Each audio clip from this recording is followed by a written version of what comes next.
Good evening and welcome to the Minions of the Zoo Saturday edition. I'm your host and keeper of the Harry channel, and with me tonight are Minions 4, Serenity Star 13, DrFunctional. Oh, Saturday Espresso edition. Hi. Ciao, or something. Sora Luna. Hello. And a Wandering Geodes. Yes, hi. Hello. In his Atlas armor. So before the show, we were discussing all the various things that we've been buying lately. It seems like great consumerism is going on, and a lot of it's coming from me. I might be the instigator of this, but you were saying you have a new espresso machine functional? Oh, yeah. Oh, yeah. You know, when you go to the cafe, they have those big, like, Italian things. They have the little cup, and they put in the... And you can also froth milk. And it didn't get any of the bullshit. It's just the slender thing on top with the little espresso cup, and you just... And so I just poured myself an entire cup. A cup. Not espresso size, but, like, a full cup, like, of espresso. Like, full strength, not a Americano. And these...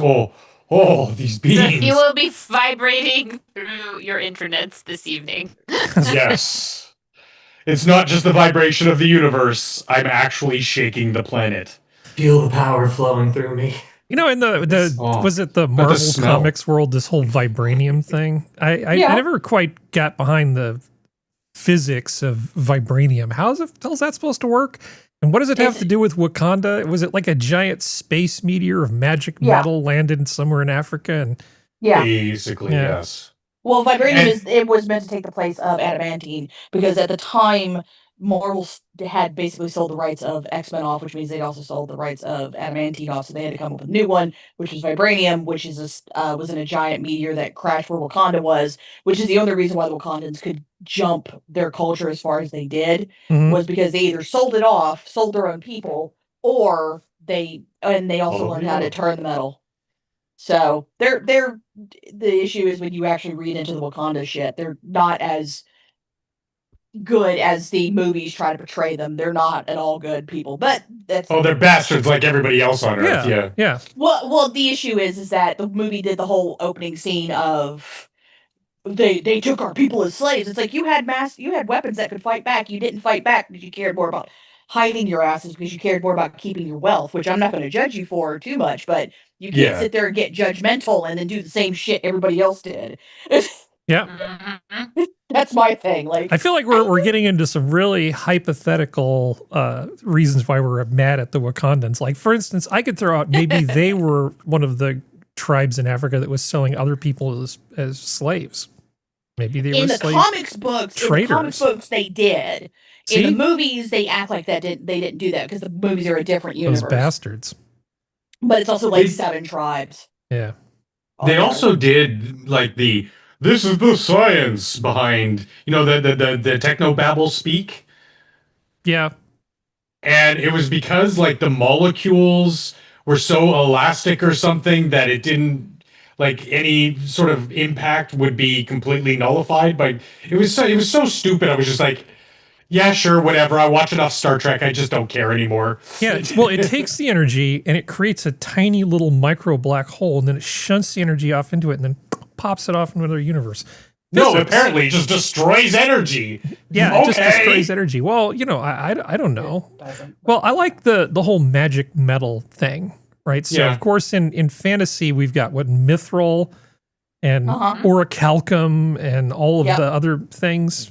You know, I guess if they had given Captain America a mithril shield, all the Tolkien nerds would have come out of the woodworks and gone, well, the thing is that when all of that started to be written in Marvel, that was not in Creative Commons. By the time you reach about the 90s, mithril and all that kind of stuff is in Creative Commons, which is the reason why so many video games now use it as a universal. So it was one of those, they literally couldn't when the comic books started, so they had to come up with their own stuff.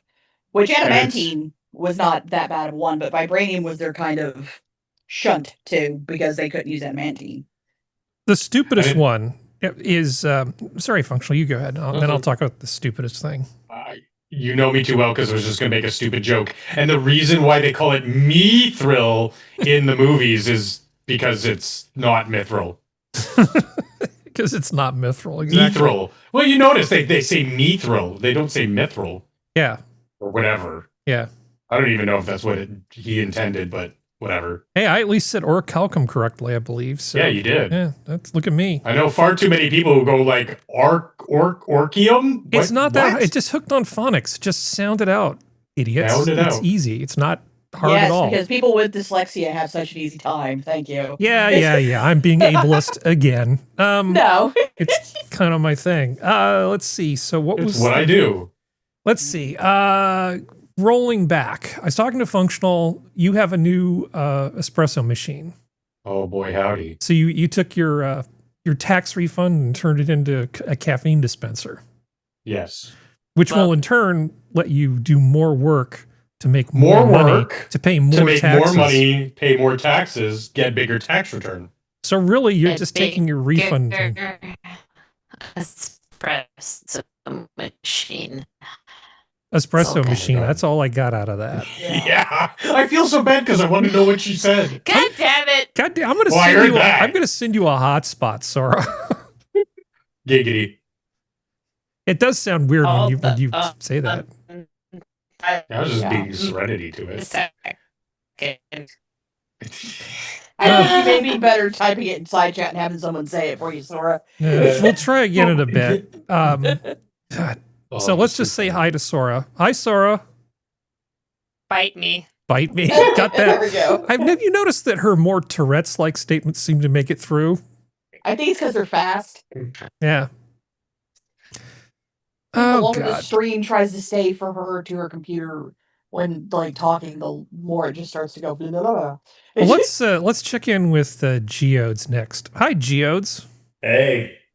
So do you actually go out and rockhound and stuff, or are you just stuck with that name for no good reason?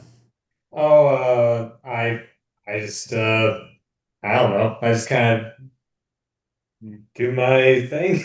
I don't really know where to answer that question. Do you own any actual geodes?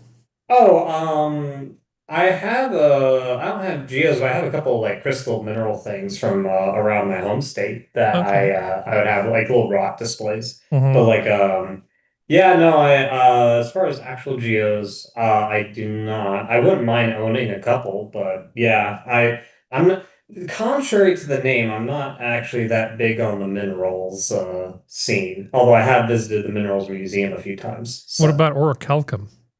Orichalcum? You need some of that. You need some of that. Okay, I guess I could do that. I could probably make that work.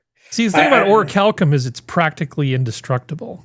You see, as opposed to mithril, which just transmits magical energy. It's all very complicated and high tech, and Tolkien or something. I'm not really a huge geek when it comes to this sort of stuff, but I did find a tweet not that long ago of elements you can lick. And it rated from safe to please don't do that to bye bye cruel world. So. Yep. Well, I mean, it's like the mushroom thing. All mushrooms are edible. Some mushrooms are only edible once. Exactly. Yep. Yes. Terry Pratchett, I believe. Mm-hmm. Yep. So, do you have anything you want to say? Well, I keep forgetting that you're in a different state now. You're not in New Mexico. Yeah. So it's weird. I know I've just been working. I did my first overtime, big overtime project this week. So I put in 50 hours. Nice. I might end up putting 60 in the future, but I gotta pay those bills. So we'll see how it goes. Yeah. I'm waiting for next year though. I guess they're going to stop taxing overtime, which will be nice. Yeah, that will be nice. Yeah. Well, I think they should probably stop taxing overtime for hourly employees. I'm not sure what it would mean for salaried people, but it's a real strong disincentive not to ever go on salary. Yeah. It should have some interesting side effects. Depends on your industry. Yeah. Because I know me is, I mean, I would never want to be salary in the kitchen. Yeah. I've only ever been hourly, so I can't really say much on Not unless you were like a managing partner of a restaurant and you had equity. Yeah. But I mean, because the hours you put in can mean big bucks, especially when you're doing it in events like I was catering. So that's a lot of hours in a shorter amount of time equaling overtime. Whereas, you know, the more generalized line cooks, yeah, you might want to be salary. It says, is the Indian... All right, is the camel open to join? Is that what I'm saying? Something? I think Is this Hate Camel wanting to join us? I think No, so. no, it's is the panel open to join? Oh, is the panel open to join? Sort of, but I have We things have to set know. up. We have to know who you are, Indian Jesus. Yeah, you need to like reach out to me ahead of time because I've got a spreadsheet. I know, big surprise, and it's sort of I've got topics oriented toward individual people, and if somebody random joins, then I have no way of knowing what to throw to you. So reach out, say hi, and then we can put something together. So yes, but just not today. Hey, and then there's this note here. Okay, so I guess in terms of saying hello to everybody, Skep would normally do that, but he's not here. So hello, the Indian Jesus, and hello, Green Badger Outdoors. Green Badger Outdoors is our most consistent viewer, I think. Thank you very much. Yeah, we're not complaining. Yeah, thank you for being here. You are not taken for granted. Yeah. Eric, you sound normal, but the rest of us sound like we're on Mars. You do? We sound fine to me. Oh, on the stream? Let me make sure. Oh, on the watch page it is. Duo chat looks good. Duo chat looks good. Oh, that could be. I think. No, that wouldn't be it. Because I thought at first I thought it was me, but then Serenity has that same reverb, and so did Geodes. So I don't know. It kind of works for Geodes because he's a cat in a robot. Yeah. Mm-hmm. So it's got that sort of tinny. We will come and destroy your planet. Yeah. Vibe, like okay. All I'm missing is the soundboard. That's really it. Well, tell us, chat. Does our sound? Do we sound like we're in a giant canyon, or do we sound okay? You sound fine. To come back. Yeah. I just noticed that the rest of us. I'm just listening. Maybe a little. I don't know. It's kind of one of those things where I'm like, it's hard to tell because I'm hearing double audio when I turn on YouTube, anyways. So well, let me talk to Serenity while we wait for people to come back with a response. So Serenity, yo, I needed to get a new computer. Things happen, okay? Yes. And they just released the M5, which is a great thing. And I would love to have gotten an M5 Pro or M5 Max. That would have been fine, but they don't make them right now. So I had to kind of go, what am I going to do? How do I get what I need quickly without it being an issue? So I ended up buying a Mac Studio with an M4 Max. And it turned out that when you started adding all of the storage and memory and all the stuff that I need to it, it was much cheaper to get that. And I could get it really quickly if I just got like the right configuration. 2 terabytes of disk, 64 gigs of memory, M4 Max, and I was able to get it next day. Great. You know, that solves the problem, but it does mean that I don't have a laptop. So then, of course, I've now undone all this and had to buy I tried to take this shitty old laptop and make it work, and it's just like, no, this is too broken. So I ended up buying, as my mobile thing to sort of connect back to the home base, I got a 15-inch M3 MacBook Air. And I figure that'll actually be good to drive around with on the motorcycle because it's small, doesn't take up a lot of room, not too heavy. While you're driving, though, right? No. It'll be more Harry gets paged and has to pull over and fire up the mobile access thing and use that. Shop. Yeah. I always carry a hotspot with me. I know. I know you do. Sounds dirty. But yeah, Harry, we are reverbing. But I think the combination of the MacBook Air and the bigger base station, and I can connect to the base station remotely, it'd probably be a good thing because constantly buying like 2 terabytes of disk and trying to shove it into a laptop and paying for that over and over and over again seems counterproductive. Okay. Well, I mean, I like part of the reason why Apple works as much as it pisses Android people off is the fact that the ecosystem works a lot better together than a lot of Windows or Android stuff does. And I say this is someone who had Android for years. I've never had an Android phone last as long as an Apple iPhone. It could just be me. I don't know what it is. But the same thing with laptops. Every single Microsoft what's the Chromebooks. Every single one of them starts to deteriorate at the 2-year mark. I still have the only reason why my 2015 MacBook Pro, I don't use it like I used to, is just because the battery is starting to do that thing that Sora's started to do. And I just now have it in a position where it's staying constantly cooled, and it's basically like a subcomputer that I use. And then I have my M1 MacBook Air, and it still works beautifully. But it's just like, for me, the Macs have the Apple stuff has just lasted better. I don't disparage anybody who does Android, not like they like to disparage Apple people. Oh, I have an Android phone, you know. Well, it's like I said, just for me, for whatever reason, Android phones last like 2 years. Even if I buy like the more expensive ones, it just starts to slow down. It won't work right. I treat it the same way I treat my Apple phone, and my Apple phone doesn't have the same problem. I've never had the slowdown problem that everybody else has. Maybe because I don't have fuck tons of shit on my iPhone. I don't know. But yeah, it's just, I found what works for me, and I like Apple stuff. Oh, Green Badger saying it sounds good now. Yeah, I fixed it. Okay, cool. No, when I tried to do the Zoom capture, I ended up pulling in a second audio channel, and it should be almost the same, but there was just this slight phase variance between them. Well, not phase, but timing variance. And that's where it came from. That's what I was hearing. Okay. Yeah, that was me. Of course it's me. We knew there were going to be technical problems when I said, hey, I'm didn't know going to if buy I was a new computer. mutating and turning into a Martian or something. I don't know. No, you're just turning into Fry from that one Futurama episode where you drink enough coffee and you go outside of the space-time continuum. And I was hearing all conversations at once. And then save everybody from a fire. Anyway.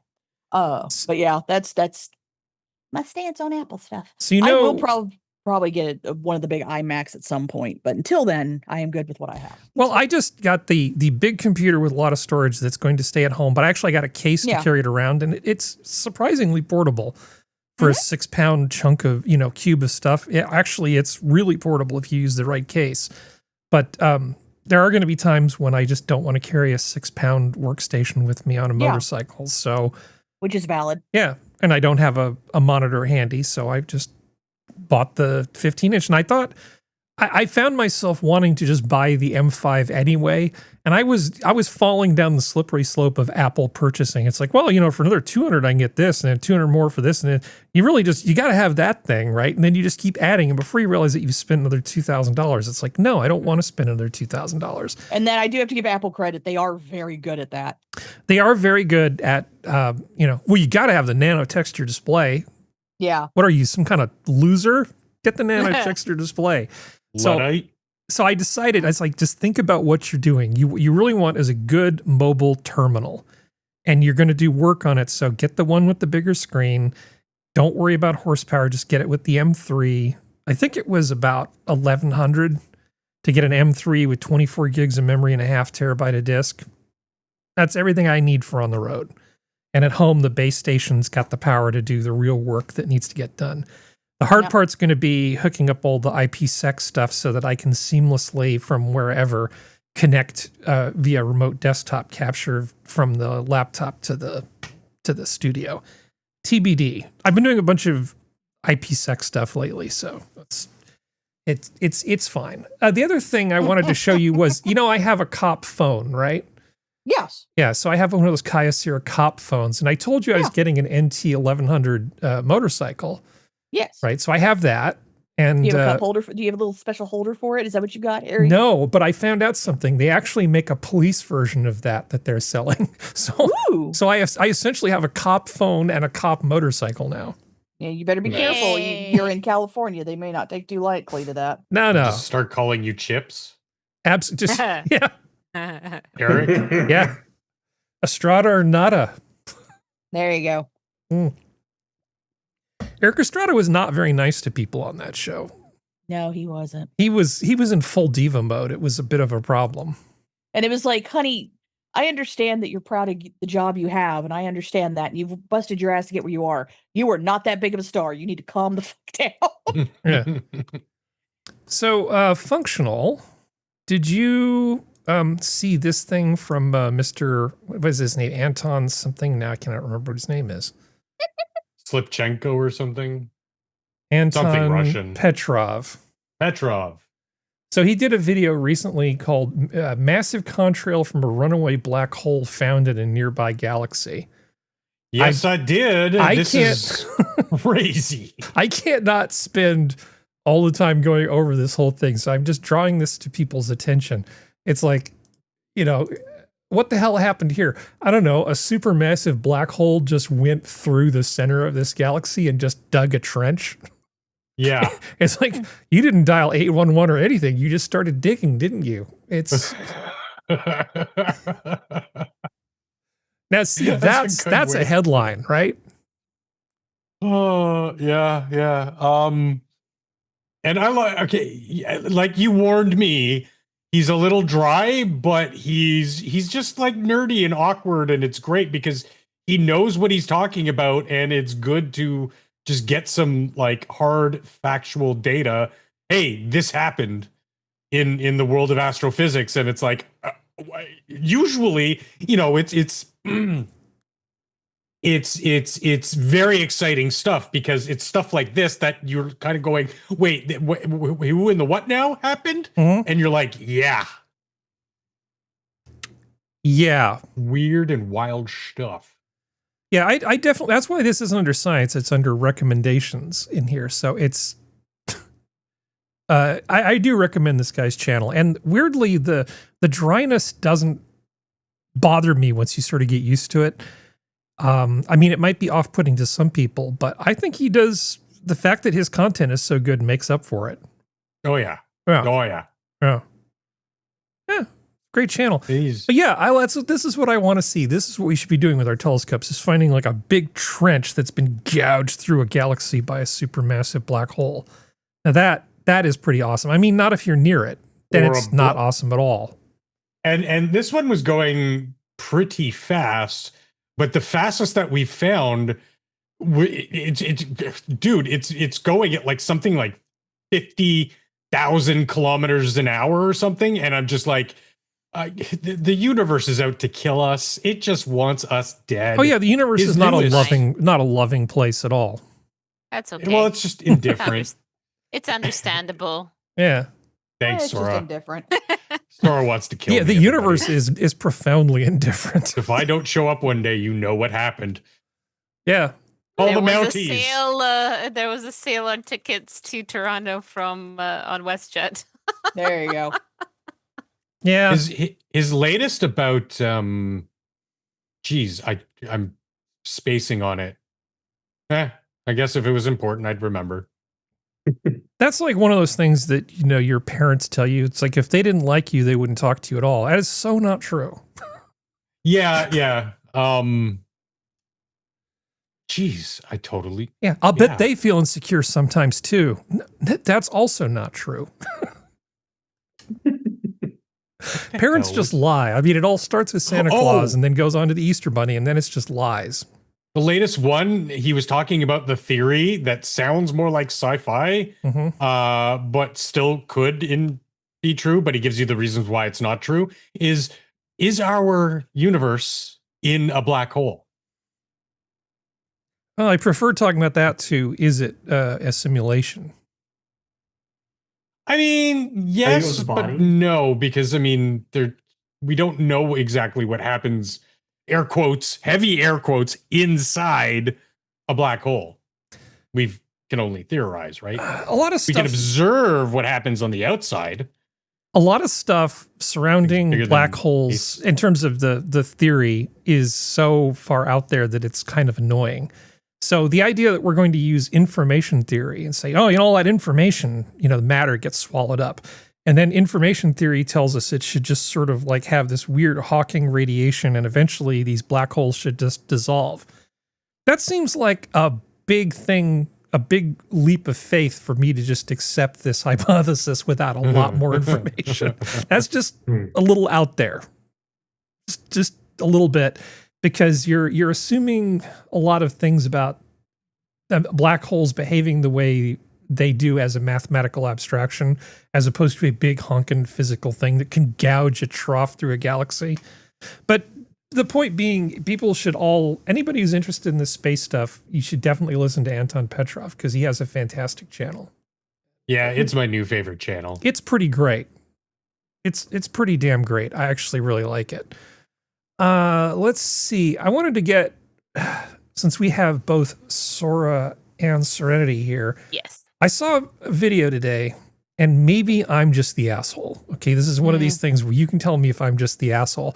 But I was immediately put off by the following thing.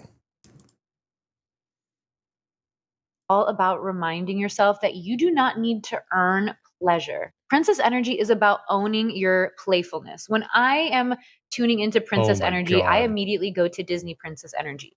Those girls are just running around, enjoying their lives. It's the other side of the coin to the manosphere bullshit. It's the princess bullshit. You are not. I haven't seen this yet. Oh, yeah. I've seen versions of it, not this one. It's the same bullshit.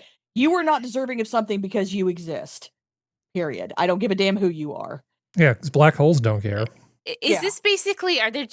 They're trying to grift on like the self-help manifestation stuff It's another offshoot of the sprinkle bitches, who basically the lying baby girl sugar baby bitches who do the whole thing of like, I've done this for years and I've always been a sugar baby and I'm going to teach you how to do it. They're an offshoot of it. It's the same bullshit. They sell you courses that are overpriced for the same thing. Like I said, it's the other side of the manosphere crap. It's the I'm going to teach you how to be a man, but it's the other side of it. Equality. Yay. Hey man, if you're stupid enough to buy the course, that's on you, motherfucker. Okay, I have another one from her. Not that I think this is going to change anybody's opinion, but let's just, have one more sample. Every woman that is in her feminine essence learns to be obsessed with herself. Want to know why? Because she loves herself. She honors herself. She respects herself. You should never be obsessed with yourself. She does not put the thoughts. No one should be obsessed with themselves. Okay, so I'm not the asshole this time. This is cringeworthy. This is not good. This isn't just my Y chromosome conspiring to make me not understand some grand truth about the universe. Okay. No. This is a double whammy of preying on young girls who are like looking for stuff, and as well as they usually also play to the male demographic of a kid. They'll always post thirst trap pictures. It's kind of like the muscly manosphere guys who do the same thing. It's like like I said, they're all in their own little like bubble, and they all do that stuff, and they're just grifters. That's all they are. They're just pieces of shit grifters. Makeup check, sparkly highlight on the cheeks check, whitened teeth check, bee-kissed lips check, possible boob job removed. Removed buckle, from the face, buckle fat removal. Yeah. Hey, at least she didn't pay somebody to break her nose. Like, listen, all of this stuff is fine. The thing that annoys me about people who do this stuff, it's not the fact that you get it done. It's if we are going to play the your body, your money, whatever, fine, get all of these stuff done. The issue is a lot of the time, especially for these kind of people where they talk about being obsessed with yourself, magic, energy of the universe, you are not truthful in how you look because you're not disclosing that. Well, part of my journey is to do all these stuff, right? That's what it's not natural. I wasn't born like this or whatever. They are just saying, oh, just by manifesting, this is how I've become, it's completely dangerous for younger people, right? We're going back to the 90s heroin chic magazines, the cocaine's crap with Kate Moss and everything. This is what it feels like, but in a modern age.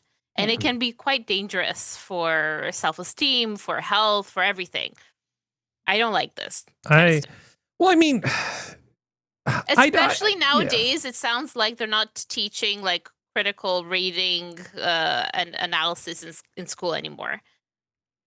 Well, on the one hand, I know I'm supposed to just sort of be accepting of all this stuff. And also it helps that I don't care that much. That makes it really easy. My indifference is really working for me here. But at the same time, this is probably her coping strategy. Yeah. This is how she goes through the world. I mean, she seems reasonably articulate. She's an attractive lady. she may have all kinds of fantastic qualities. Maybe she works at an animal shelter where she takes care of lost puppies. I don't know. But that's not what she's bringing. That's not what she's bringing to the world. Yeah, exactly. Yeah. So we can't judge her for that. We're only here to be judgy based upon the videos she publishes and is selling to the audience, right? And it is selling because even if say, she doesn't personally have a course, everything's going to be monetized. Yeah. She may have affiliate links. She can have Amazon links, right? To her Amazon makeup, storefront, to her skincare. Exactly, like right? Yep. So all of these things are, and you'll get a kickback for that.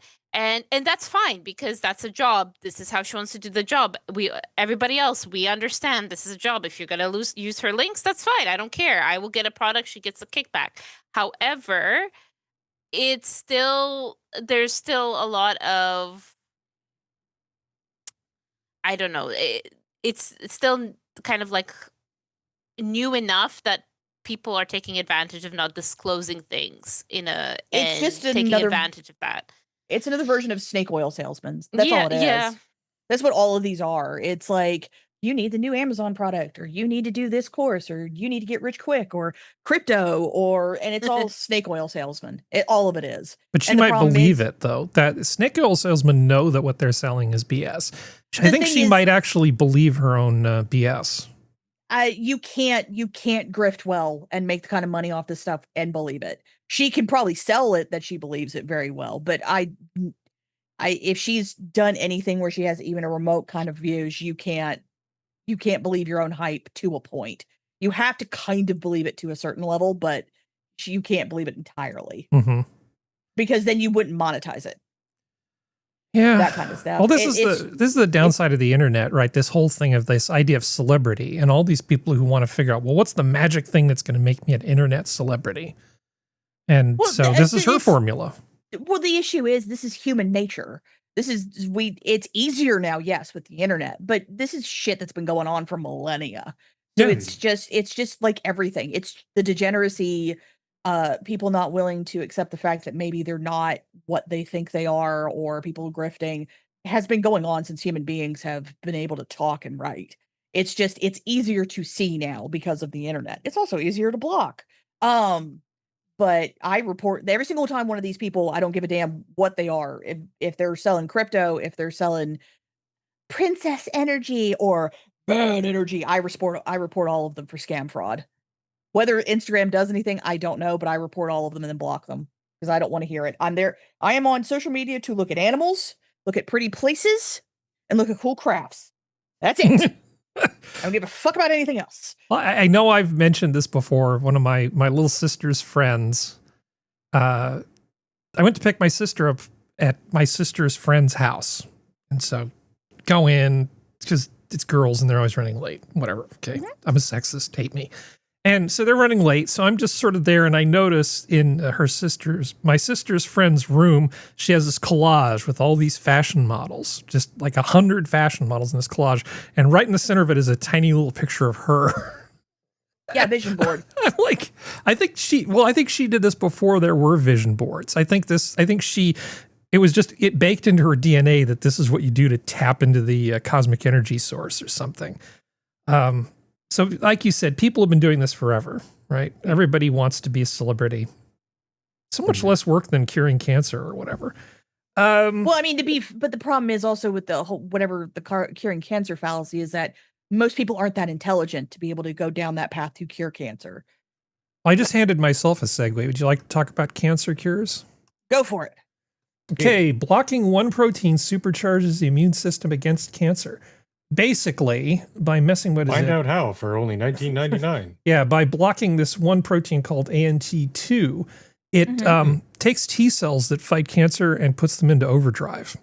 Okay. Now, this is Does good. That have ramifications, though? Because usually putting stuff into overdrive is usually a bad thing. That's true of all of the 3 articles I'm going to show you. It's like, if it's such a good idea, why isn't it this way to begin with? Why didn't our ancestors already evolve into this? Because God damn, I'm good. Yeah, you got a baby, right? Give him like 30 different vaccines. It's like now he's 30 times more immune because he's got all these different vaccines. Nothing's going to make the kid sick. Well, Yeah, you're asking him to defend against 30 things at once. Maybe that just means he has shit defense against everything now because his whole immune system is so hyper vigilant that it just can't do one thing well. Yeah, it's finding the he fine can't baby line. good. It's finding the fine line because you want to help the people that need help as well as give everybody a better chance, but at the same time, you also have to figure out that the body needs to just fight its own battles sometimes, and sometimes you need to be there in the 7th inning stretch to help it out to get to the end point. It's just we as human beings can't accept that sometimes you can't get ahead of it. Sometimes you just have to accept the fact that shit's going to happen, and a lot of people just can't handle that. Now I'm sad. Okay. It sucks. It sucks. It absolutely sucks. But okay, here's another article, University of Massachusetts Amherst. So this is actually something that they did in tests with mice, and these are mice that already had tumors. It took me a while to actually read this. It's a very poorly written article. But essentially by injecting these nanoparticles that are specially crafted to essentially give a hint to the immune system to go after the specific tumors, they had, I think it was an 88% success rate versus the control group in stopping or eliminating the tumors that were in the bodies of these mice. It could be a terrible thing. This might be how that Stephen King book started, where everybody dies. Which one? Yeah. Yes. Yeah. The first test paired her nanoparticle system with well-characterized melanoma peptides. Not the strand. Yeah. Called an antigen similar to how flu shot typically contains parts of the inactivated flu virus. So which means they can also get it wrong and then everybody's fucked? Of course. Well, actually, this works sort of like the adjuvant in a vaccine, which is chemicals that are put with the active ingredient to also kind of goose the immune system. But just give a little poke. So as they say here, 80% of these super adjuvant vaccinated mice remain tumor-free and survived until the completion of the study, 250 days. Oh, okay. In comparison, all of the mice vaccinated with traditional vaccine systems, non-particle formulations, or unvaccinated develop tumors. None survive longer than 35 days.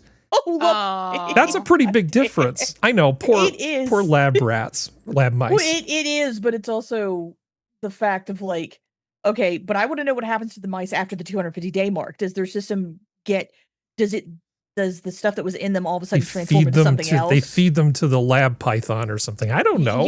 I know, but you know what I mean, though. I know. Like, it's good that they make it to the 250-day mark. That's awesome. But what happens when you leave that shit in their system? Mm-hmm. Well, we don't know. We only track them for 250 days after that. Yeah, it's like, that's a different study. It out? That's a different study. They need more money for that. But that's the thing is, like, does it mutate? Because that's a terrifying thought, because then we will have the stand. Maybe turns into, like, body armor. I don't know. Turns into plant matter. They turn into Wakanda rats. Trolls too.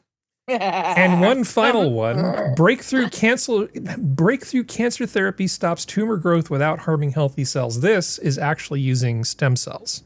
Okay, that I'm okay with, because at this point we've studied stem cells for so long.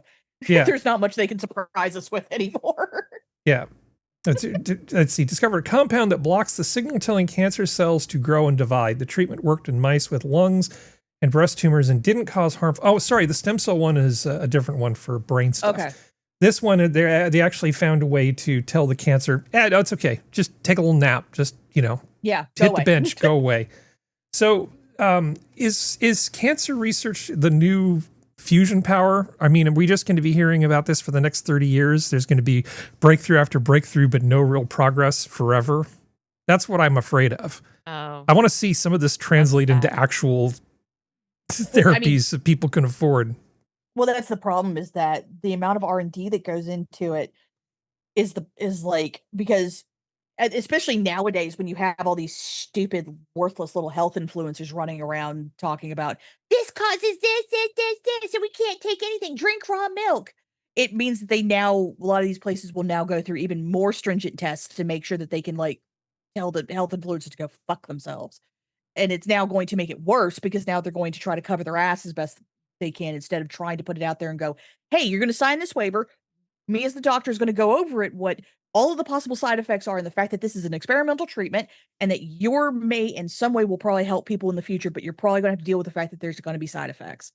Do you agree to this? I have stage 4 lung cancer. Fuck yeah, let's do this. Like, instead of doing it that way. And that's the problem we're running into once again with the internet and giving everybody a spotlight who doesn't deserve one. Well, here's the stem cell one. Scientists reverse brain aging and memory loss in mice. Of course it did. Yeah. Well, what do you mean? Of course it did. Are you talking about? No, cedar cyanide has always done stuff with stem cells, so it makes sense for them to do this. I thought this was going to give me an excuse to wake up functional. Are you saying those people can control stem cells and the weather?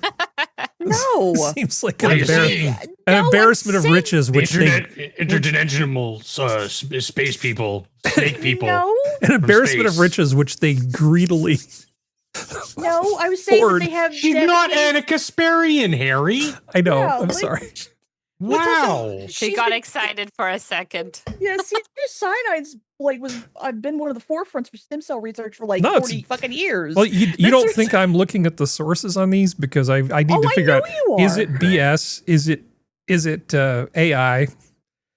I mean, do you know how many of these things I have to go through where it's like, now we have an engine that runs on water, and no, we don't. Shut up. It's like AI. Yeah, it's just AI nonsense. It's a lot of AI out of East Asia too, which is the other problem because they're trying to get money another way. But that's another here nor there. But no, it's like it made sense. Cyanide did stuff with stem cells because they've been doing it for 40 plus years, so they have the research in the background to do it better than most do.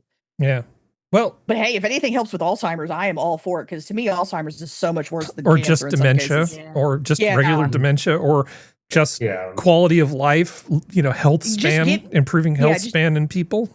Yeah, just giving them a better quality of life, like for everyone, cancer patients as well as people who have stuff that goes wrong with their brain. Like if you can Parkinson's, this could also help Parkinson's because they found a connection between dementia, Alzheimer's, and Parkinson's. This could be great. This would be awesome. There's actually some other stuff related to Parkinson's that's extremely encouraging. That's separate from this and isn't a stem cell thing. Because it's such a slow, agonizing death. Yeah, we're that kind of stuff happens. I think I can say definitively that Minions of the Zoo is against slow, agonizing death. Because for most people, except for communists, except for communists, screw them. Yeah, you deserve it. Yeah, be a test dummy. Living here in do things for the greater good. If you're a communist, go get tested. Living here in California, I run into these people all the time, and I just want to grab them by their little lapels and say, "Look, you're not gonna continue to be a beat poet when the communists take over. They're going to send you. You're going to be mining lithium. That's what you're going to be doing." Yeah. Yeah. It's they don't understand from your ability to your. Each according to his ability, to each according to their need, or some such horseshit. Yeah, it's like they don't understand that means you work or you die. Yeah. Looking at you cast a critical role. Oh God, no. The only one who'd be worth anything in a working environment would be Travis. But what about my poetry? Well, recite it while you're in the mines. Children. It'll write some poems about the Great Revolution. Recite them in the mines as you work. Yeah. It'll be good for the other people who are down there. I'll teach the children. They don't need the children to get past basic math, which means you're teaching them till they're 8 and then they're gone. Okay. Morons. Okay, so I'm going to probably annoy Functional, but I'm going to try not to. I've noticed that San Francisco is getting way better. I'm not saying it is better, but being gay compared to what it was when London Breed and all the lefties were completely in control. It's been improving a lot lately. Businesses are moving back in to Union Square, and there's a new mayor in town, and he's actually trying to clean up the homeless and stop crime. It's amazing how when somebody at the top actually gives a crap about things like living in a city that isn't full of dirt and feces, that things start to improve. They just here, I'm going to show you a video so Union Square was turning into a ghost town. That's like the prime real estate downtown where all the best dining and shopping and all that stuff was. People would fly to San Francisco to go there.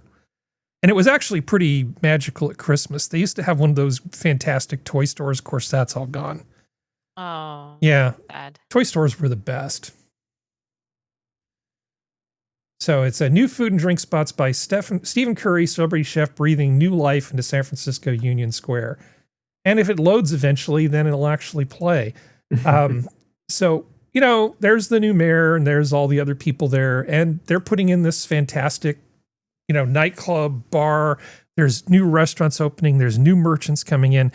By all appearances, it looks like focusing on law and order has shown some real improvements. Like people are starting to actually do shit downtown. Hey, Harry. Yeah. I have a question. Is the color for those videos off for you? Yeah. Off for me? It's off for me too. Do you want a long technical explanation of why that's there? No, I was just making sure I wasn't having a stroke. That's No, all I'm trying to make sure. What I did was I tried to reuse a thing that had a digital transform on it. Let me see if I can fix it. Although I think Talk amongst yourselves. Sora will agree with me. The video of the girls on the balcony, the one girl on their phone, they were judging everybody. Yeah. I saw that side eye when that bitch put that phone down. I was like, But I look at this place and I think I'd like to go here and spend money. It looks really cool. It's a nice like Art Deco, Art Deco kind of style, and I like that style. It's like Deco. It's like Something out Deco of Union Gotham Station City. kind of thing. Yeah. Yeah, which is the way it should be. Yeah. But Well, the thing Harry. is- Yes, sir. Oh, go ahead, sir.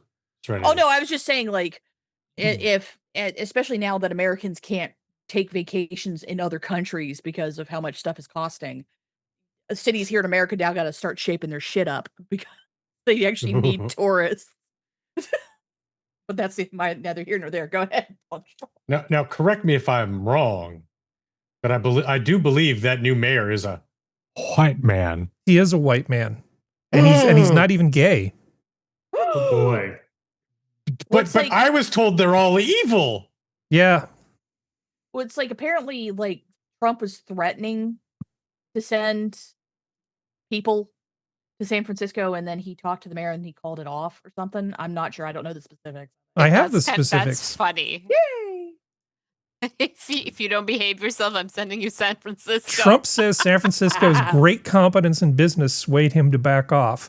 Yeah, Trump was going to send people in, and then Benioff and the guy who's the CEO of AMD, makes your favorite gaming CPU, called him up and said, no, we're actually trying to fix this shit. The new mayor's actually doing his job. You know, we just had Dreamforce, and it wasn't like a complete clusterfuck. We're okay. You don't have to do this. And Trump listened and decided not to send the National Guard to San Francisco. I think it's provisional, obviously. If they start slipping, he's going to not put up with our great cities having problems with law and order. I have no problem with it. It should be, hey, you're part of my country. You're making it easy for a hotbed of dissonance to go through. Doesn't mean people don't have a right to have their own opinions, but you're allowing my citizens to get harmed because you won't step up. Do I have to come in and fix this shit, or are you going to calm down? And San Francisco shows like, no. We're doing our stuff. We're doing what we're supposed to. Chicago, you may want to take lessons. Chicago, you egotistical piece of poop. I hope you do. Sorry. It's like Chicago is so pretty. Yeah. And it's like, I can't go there. I'm not going to take a chance. Yeah. Ah, there we are. Okay, crop head color shift. Well, screw that. Get rid of that. And let's get rid of poster eyes. No, it's buried, you know. How's that look? Better. Okay. The curtain Excellent. actually looks red. Okay. Yeah. Hey, look how much prettier that room is. Lovely. Yeah, it's good. It looks delightful. Look delightful. They already before. have some bulbs that are burnt out. I just realized. I can let that go because they're trying. If they weren't trying, I'd be like, you lazy little bastards. Yeah, Bourbon Steak. I know it's a chain, but it's a nice chain. Who cares? As long as they make good food and people like they got good. They got food. They got good food. They got good drinks, good shopping. I mean, I may never go to San Francisco because I don't like cities. I don't. That's valid. I mean, I honestly don't care, but I don't want it to fail. I don't want any of our great cities to fail, except for New York. Because if you guys vote for Mamdani and you put a socialist in charge, you get what you deserve.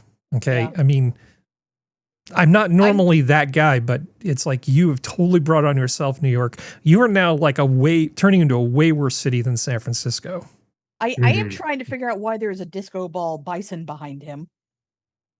When him and Stephen Curry were standing at the podium talking, and there was a person sitting on top of a disco ball. Well, no, I was just trying to figure it out. It was like, because it's a bison steakhouse, so it's a shiny bison. I guess so. Why that person who seems touching by the hands? Why ask why? I don't know. I mean, it's a long-haired dude just sitting on that. All right. Yeah. Just living his best life. Long-haired hippies, damn them. Yep. Yeah. Anyway, I mean, I'm happy to hate on California. Let me do some of it right now. Are you aware that of the list of things that suck about California, one of the problems we have is our gas is actually really, really shitty. So I thought it was just expensive. Quality? I didn't know it was shitty too. Let me tell you a little story, and I will actually make it a really small story. New motorcycle. I was trying to figure out what flavor of gas, what grade of gas should I put in my new motorcycle. So I pull out the manual and it says 86 pump octane. I'm like, okay. So I started trying to remember, like, well, what is pump octane versus the rating that they put on the pumps, which is research plus motor divided by 2. So they take the average of 2 different octane ratings. And all this really has to do is the timing of the ignition, so that in high compression engines, you need higher octane so that it will run properly. High performance engines are usually high compression engines. And I'm like, what the hell do I feed my motorcycle? And it took me a good 3 hours to sort of figure this out. Unfortunately, at the end of this journey, I found out that California, the highest octane gas we sell is 91 octane. And the highest performance cars coming out of Detroit, Europe, and Asia all really want something a lot more high octane than that. So in this particular video, for instance, this is an East Coast car that this guy got. It was tuned for 93 octane. He put it on a dyno. Sorry? Mitsubishi Evo. Yeah, it's a Mitsubishi Evo. He put it on a dyno and it came out to 570 horsepower on the 93 octane. You tune it as best as they possibly could. All they were able to get out of it with 91 octane was 510. Ugh. Or sorry, 510. It's like so much less power just because of those 2 octane less. And in California, you can't buy anything more than that for street use. Why? There's a bunch of theories as to why. It's sort of laziness on the part of the sellers, and the state kind of feels like, well, we don't want to put too much energy into the production of fuel. So you get 91 octane. So we have this fantastic car culture, but we don't have any good gasoline. All the people who care about this shit have to add additives to their fuel. That sucks. Most of the rest of the country doesn't have this problem, but California, we have all these beautiful car collections and all these people who care about cars, and we have shit fuel. You cannot get the full potential out of most cars if you drive them on gas in California. So that's sad. You understand my frustration? Very much. Oh yeah. Luckily, new motorcycle only needs 91 octane, so I'm good. But yeah, it's like if you pay all that money, like that Mitsubishi, those are not cheap because they didn't make a lot of them, and then it got real popular because of Too Fast, Too Furious, because that's the car that Paul Walker's character, well, a version of the car that I think Paul Walker's character drives, and it's just like. So they got real popular and got bought by people who didn't know what they were doing. So add that to it. So now these people are paying big bucks for cars and they can't drive them they can't be used to the point of where they should be able to be used because California's California, but they have some of the most beautiful driving highways in that state. It's like fantastic. It's almost like you have to live in Vegas and then ship your fucking, and then like trailer your car to Santa Barbara so this way you can drive the Pacific Coast Highway and then trailer it back. Like that feels like what you kind of have to do because not only is like your all's gas crap, it's $4 more expensive than the rest of the fucking country. Not quite that much, but it's definitely, well, it's going to be even more expensive. Remember I told you that they were trying to Well, one of the few refineries we have that makes the gas that we use was going to be closing down. Well, the governor had said, no, we're gonna keep this. We're not going to let them close down. It's going to be fine. We'll talk them out of it. And they tried to bribe them and do all that sort of stuff. And they went, no. Valero moves ahead to shut California refinery after talks with officials. Yeah, it did absolutely nothing. As predicted. Why put up with California's bullshit? Why let them vilify you and tax you and fine you and give you criminal liability for pollution everywhere in the world? Why would anybody want to stay here and put up with that? Yeah. Yeah. Like, it's just like, no, I'd be out too. I'd be like, peace out, motherfucker. Yeah, exactly. I'm not putting up with your crap no more. It's like, because like you said, they just vilify everybody. Like, especially unless California somehow votes in a better governor, like they just let Newsom just walk all over them and treat them like crap and then expect to stay. It's like, I legitimately, I'm waiting for California to have to scramble because PG&E goes under or something, and having to do what's the city that has their own electrical grid that they pay for that isn't part of PG&E? Well, one of them is Santa Clara. Santa Clara, and it has much lower electricity rates, and as they should. Unironically, many fine data centers in the city of Santa Clara. It's like 50 something. Well, that's what I'm expecting. Is eventually PG&E is just going to get tired of getting scapegoated for everything, and it's just be like, nope, we're out. Fuck you. Yeah. Everybody gets their own modular nuclear reactor. It's going to be great. Get Mr. Fusion. That would be good. I'd love it to be like Fallout, where everybody has their own nuclear fusion, just not the Great War that's going to happen. But it's like, it's one of those things where it's just like, God dang, like, y'all need to get, like, you need to kick Newsom out before y'all get too deep into even worse trouble than what you already are. No, the problem is that the person who's going to replace Newsom might be worse. Now, this was what I was saying when that woman, Katie Porter. Oh, yeah, the stupid bitch. Yes. The stupid bitch that we talked about 2 weeks ago. Yeah. I was afraid. I really didn't want to put her picture on a thumbnail because I figured that's going to just tank it. People are going to not want to watch Minions of the Zoo. They're going to go, oh, is that what we're going to be talking about? Oh, God, no. And then, but I did it anyway because I'm stupid. California is by no means fixed. And just because I said things are getting better in San Francisco, you know, is it a dead cat bounce or is it an actual rebound? I don't know. Yeah. Too early to tell. But it's way better than it was 2 years ago. Oh, okay. Yeah. It's got nowhere to go but up. Now, hopefully, this is going to probably surprise you guys. The new polls are out now that Katie Porter has made her little noises, and you're not going to guess who's actually ahead in the polls now for Republican takes lead in new California governor's race poll. The talking head Steve Hinton is actually just barely ahead of everybody else in that poll. I feel like that's a psyop. I don't think it's a psyop. And I know that people say that polls are manipulated. Any poll that doesn't happen right before an election is basically meaningless. I'll take that as a given, right? Well, it's just, I'm saying, because to me, like, I don't know, I can just be pathetic for this, but it's like, it just seems like they're saying that because Katie Porter fucked up, so this way they can then get people be like, oh God, a Republican, sweet, she's the end of the world, and they'll go for the Democrat guy or person. Well, like this changed since I was here. Unfortunately, I don't have the actual numbers, but I think it was like 16% or something like that. The fun thing is, of the top three, two of them are Republicans. Number 1 and number 3 in the poll are both Republicans. Okay.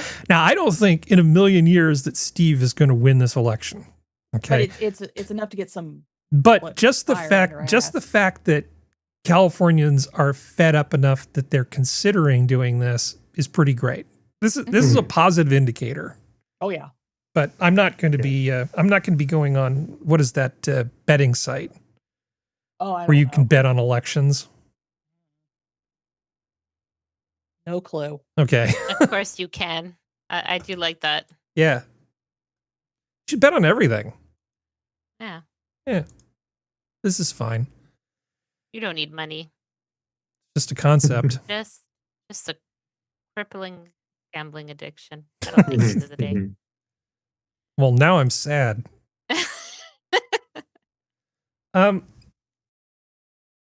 Okay, so I wanted to show you one more thing that I need to get your response on because I know the Serenity is going to take off in about 13 minutes. So this is a product. When I was looking for security stuff for the new motorcycle, I ran into this thing, Bouncy, connected in families at every turn. And it looks like it is a thing that plugs into the ODB2 port. Now there's a port on your car that's a diagnostic port, usually under the dash. And you can plug something in and it will read the codes and get all sorts of information. I know Progressive Insurance and some other insurers say, we'll give you a discount if you hook one of these up to your car. To which I say, over my cold, dead body, you're not going to LoJack my car and gather telemetry on my driving for insurance. But they're selling this thing like it's a way of keeping track of where your kids are. It's got geofencing and real-time updates, and you can just watch your kids drive around. On the one hand, there are probably kids who need to be monitored at this level. But on the other hand, ew. I mean, am I just naive? I don't like the idea of LoJacking another human being. Yeah, I don't particularly like this. Mhm. I mean, if you feel like your child is not mature enough to be driving, don't allow them access to a car. Mm-hmm. Or to your car. If, Yeah. I don't know. I mean, this is so this is like now you're feeling your age kind of thing, because this is so not what like our parents would have done, because that's something like this never existed, right? Right. So it's weird to think about it, but it just feels like such a weird invasion of privacy, right? As Gen X, it's such a foreign concept to me. It just gives me the ick. Mhm. Yeah, I don't like this whatsoever. I mean, at some point you need to allow independence, and if you are worried more so for safety, we'll say safety, okay? Well, then make rules in your household. So you can only use the car to and from school and to your work if the kids work, and that's it. I don't know. Don't get them a car, have them only borrow the family vehicle or something, so they know they can't have access to it 24/7. Yeah. I don't have kids, but it just something like this, anything that allows for surveillance like this just skeeves me out. Because you know that's while I'm sure there'll be some parents who buy it, 100%, just like with like Apple AirTags, this is going to be used for crime, for like actual gross shit. Yeah. So I don't like it. So just taking a poll of the people here, maybe I just don't understand what people know and what people don't know. Did all of you or any of you know that there's a diagnostic port on the underside of the dash that you can plug into? No. Okay. Named after Old Dirty Bastard. Old Dirty Bastard. It's like OBD or ODB2. It's version 2. And Big Baby Jesus. Yeah, and there's like different things on different things. There's CAN bus, and I had no idea. It's a car thing, you know. I mean, I assume there was. But am I the only one who's ever wrenched on cars here? I used to like cars when cars were cars and not just computers with 4 wheels. Yeah. Eh. Yeah, you could loosen this little bolt where the distributor goes down into the engine, and literally with a pulsed light, you know, that's like an oscilloscope light, you can just like pulse it, and then you turn it and you can actually see the marks on the engine to see where you are versus top dead center. Adjusting engine timing used to be like a man's thing. You had to actually have the engine running with the fan blade just going, you know, you were just inches away from being maimed. That's how you adjusted it. Couldn't adjust it without turning the engine on. The way God intended. The way God intended. Yeah. There's a metal blade that never turns off. None of this electric choke nonsense. It just runs all the time, and it uses about 9 horsepower at every minute. Yeah. But no, so I'm the only, because I'm thinking kids, I would think they're pretty good at defeating firewalls and spyware on their phones and things like that. But do kids know enough about cars to know that all you have to do is just reach down and unplug that thing, and then it doesn't do anything anymore? Well, No. Maybe what will happen is that say the parents don't say anything, right? Yeah. That they're actually attaching this to a car. and maybe something happens where the kid does, teenager be teenager, and the parents question and they aren't smart enough to not spill the beans, that somehow, some way, parent is tracking them. Maybe they go to the internet and say, how can my parent track me with my car or whatever? And then it comes up that way. And it might take them a while, they might, but it's doable to find things. You have the internet all over the place. And then all you're doing is you're setting up for poor communication and broken families, and everyone's going to die, and no one will come to your funeral, and you'll be left to rot in old folks' Holy home. shit. I don't know. What'd you find, Functional? Nothing. I found out Sora's darker than I am. Well, of course Sora's darker. Of course she's darker. So Geodes, imagine your parents did this to you, okay? I mean, I know you own your own car, but imagine that you didn't own your own car and they low-jacked it and stuff, and they didn't say anything. So you're driving around and you suddenly get this call, ring, ring, ring, ring, and you pick it up, go, hi, and then they say, hey, can you pick up some goat chow at the feed store or whatever it is, some hypothetical thing. It's like, yeah, I just happen to be near the feed store. And this just keeps happening over and over again. And what do you do? Specific thing to say. Do you realize at some point that either your parents have psychic powers or they've low-jacked your car, or do you just roll with it? Well, Harry, it's funny you say Funny that you should say that. Usually I would always tell them where I'm going. Yeah. And what you're talking about with calling up and saying, hey, can you pick this up on your way home? Yeah, that was a very regular occurrence in my life. So I'm just like, well, yeah.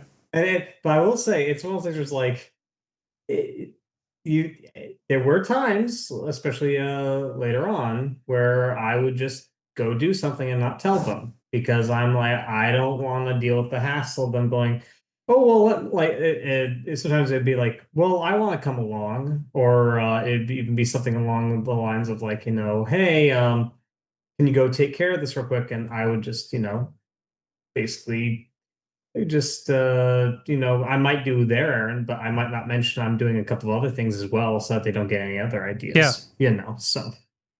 And so I can't. So having an app tracking that would just drive me nuts, so. I kind of feel like if the parents own the car and they're loaning it out, they should be able to do whatever they want, but they should say that the thing is there. Yeah. And then it's just sort of, it's my car. You do not get to drive it like a jackass. And there, just say this is what you're going to do, and you leave it out there. And when you save up your money and you buy your own damn car, you're more than welcome to not have one of these things.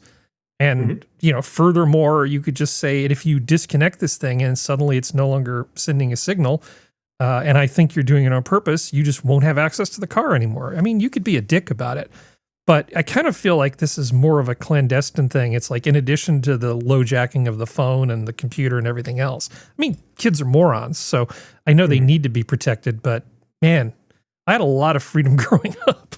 Yeah. Welcome to the modern world, Harry. Yeah, I mean, open campus, just, lunchtime would come. It's like, you can just leave campus and go get food as long as you're back for your next class in high school. They don't do that anymore. Oh, well. Let's see. Sora, your internet seems to be working all of a sudden. That's because I'm hot-spotted off my phone. I'm using my data. Okay. Well, if we're only doing voice stuff, it shouldn't be too bad. That's fine. It's fine. Well, at least now we have an idea of where the problem is. I always use the internet. Or that's something there. It's Yeah. Well, voice codecs are a little different. My cross to bear, et cetera, et cetera. Well, I wanted to make fun of that. Let me see. Let's see. Functional. So I didn't mean to startle you there. I found some Star Trek stuff that kind of surprised me. This is TUES. I apologize. But I found this little clip where they're talking about Leonard Nimoy and kind of his work ethic as an actor. I thought it was generally interesting. It's not very long, so I'm just going to play it. Let's see. We need sound. Where is sound? So profound that he was unrecognizable to me. Since the Enterprise is obviously functional, I suggest we return to our starting place at once. Nice, sir. Wrong. Let's do it again. Leonard was coming at it, I'm in character and I'm in character all day long, whereas we were able to throw it up. Radiation entering the lethal... No. Radiation at the tolerance level. Like, I mean, he was a serious artist about it. But there was so many long hours. It was a tough thing for him to do. What's the line? My memory is so fond. We spent the most time together day after day. There was a very rare day. I guess if I was kissing a girl, they weren't there. We're laughing all the time. Yeah, my patient spattered me with a rock. She's gone. I can't get on my mark either. Leonard was a very funny guy. DeForest Kelley had a sly Southern sense of humor, and I played the fool. It was wonderful fun. Yeah. So this is on the channel Rikerish, and that's a great little piece of film that they dug up. But I guess from what I've read and seen in other places too, that Nimoy would show up on set and he would pretty much stay in character all day. He couldn't context switch in and out of the Spock persona like other people did. And in terms of acting experience, I think DeForest Kelley had more than the other people. He was a little older, had been around longer, just sort of been through more stuff. And of course, Shatner is just the Shatner school of acting. You know, you either like it or you hate it. It is what it is. But yeah, it kind of makes sense. And it seems like Leonard Nimoy really was well cast for that role. I mean, obviously. I like that. Yeah. Yeah, that was nice. I like the fact that Shatner continues to not take himself too seriously, because that's why he's so damn lovable all the time. Now, in the new thing, and I've had a bunch of people like at work, you know, with customers and other places start talking to me about Star Trek lately. I don't know why this is, because usually I just talk about it here, but people have been asking me, hey, are you watching any of the new stuff? And so we get into the conversation about, was it Strange New Worlds? And there's this relationship between Spock and Nurse Chapel in Strange New Worlds.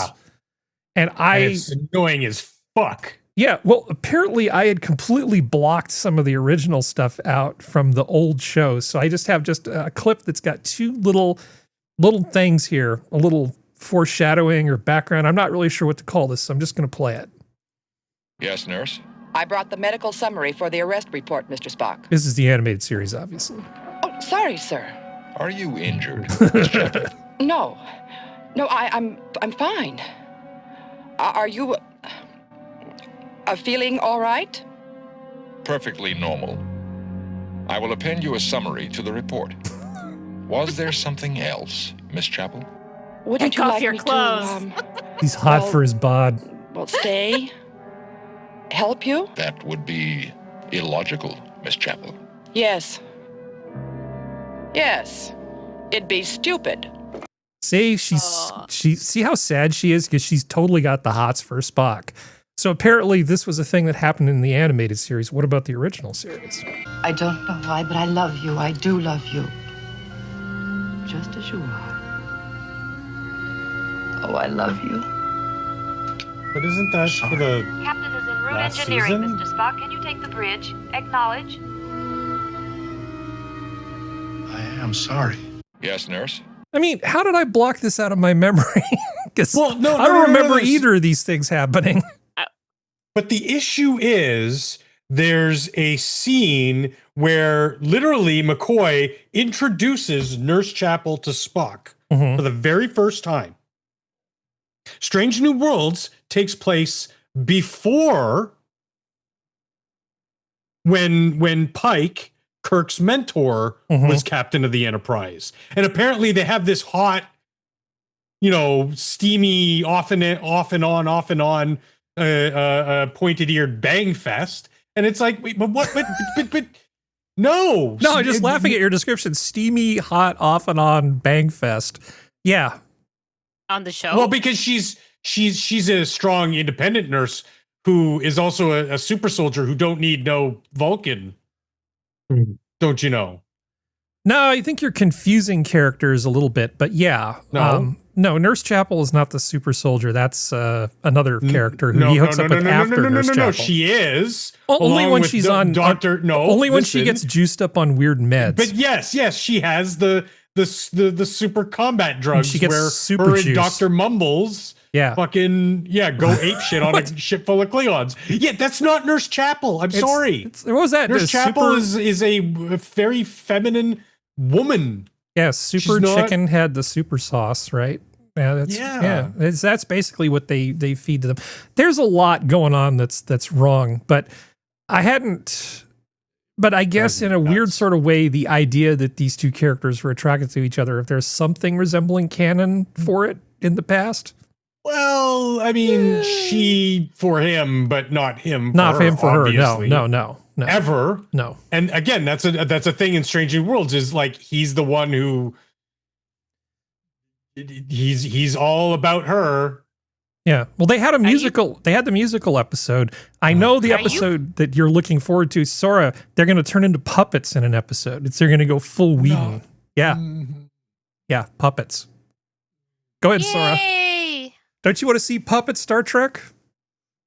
100%. 100%. Maybe they could sing as puppets, and that would just really just if they didn't do what a man takes to be a man or whatever the stupid song was and did like Men in Tights in space, okay, but they didn't do that, and it was awful. I feel like Functional is channeling his inner Michael Bolton from Office Space a little bit, where he's just like I don't know, not necessarily like the naming stuff, but like just the rage of just hearing him talk about it. I hate it when people ruin things, and it would be fine if it was its own thing, but they're intentionally rewriting. I think I'm safe with a still. That's about all I can show. Oh, but you see the guy who plays Pike. He's really good in the show. He is really good. He's carrying a lot of water for a lot of people. But again, the character he's playing isn't so much Pike as the feminist dream of what all men are. And that should give you a good indication of the fact that he's an emasculated man. And it's kind of, it's unfortunate because again, he's a really good actor in a mediocre, lukewarm role. But every time he's on screen, I'm excited. Yep. Even if it's in his quarters with his kitchen the size of Picard's entire quarters. Like, again, I know. The little things matter. If it was its own show, I would actually look at it and be like, you know what? I actually could really get behind the show and like this show. But it's not. It's trying to pretend like it's Star Trek. Well, Star Trek, sorry.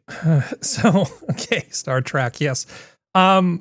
Here's a thing that happened, and it's not funny, but it is weird. And it's filmed here. Yeah. So if I ever get onto the show, I'll let you know. See if it'll ever load. Small plane hit deaf woman walking dog when it crashed on Long Beach soccer field. No. Yeah. We are learning more this morning about a plane that crashed on a soccer field in Long Beach. She is alive. Her dog. Eyewitness News reporter Carly Gomez. I don't know. Is Yeah, live fuck in her. Long Is the Beach dog and alive? Spoke with the woman's family this morning. Carly. Yeah, Philip calling. This is the site here at Hartwell. Yeah, it's not funny. Okay, I have very complex feelings about this story. Why didn't she move? Okay. Do you know that I think it's a subreddit or something? It's called like Brand New Sentence. So this is kind of one of those. So if it wasn't for the fact that there are people in the deaf community who are almost like deaf supremacists who will just sort of go on talking about how, even if they could cure me, I'm not broken. I don't need a cure. Everything's fine. It's like, well, you're fine until you're walking your dog and then an airplane lands on you because you can't hear it coming. I think having a sense of hearing is useful for you and your dog. But especially the dog. Wait, how did the dog not hear the plane and freak out? I don't know. That's a very good question. Or was she just like not paying attention to the fact the dog was freaking out? Maybe the dog was freaking out. She couldn't hear it. Okay. I don't know. You turned off the volume. I did intentionally. Unless I went deaf. Yeah. So I want to know what happened.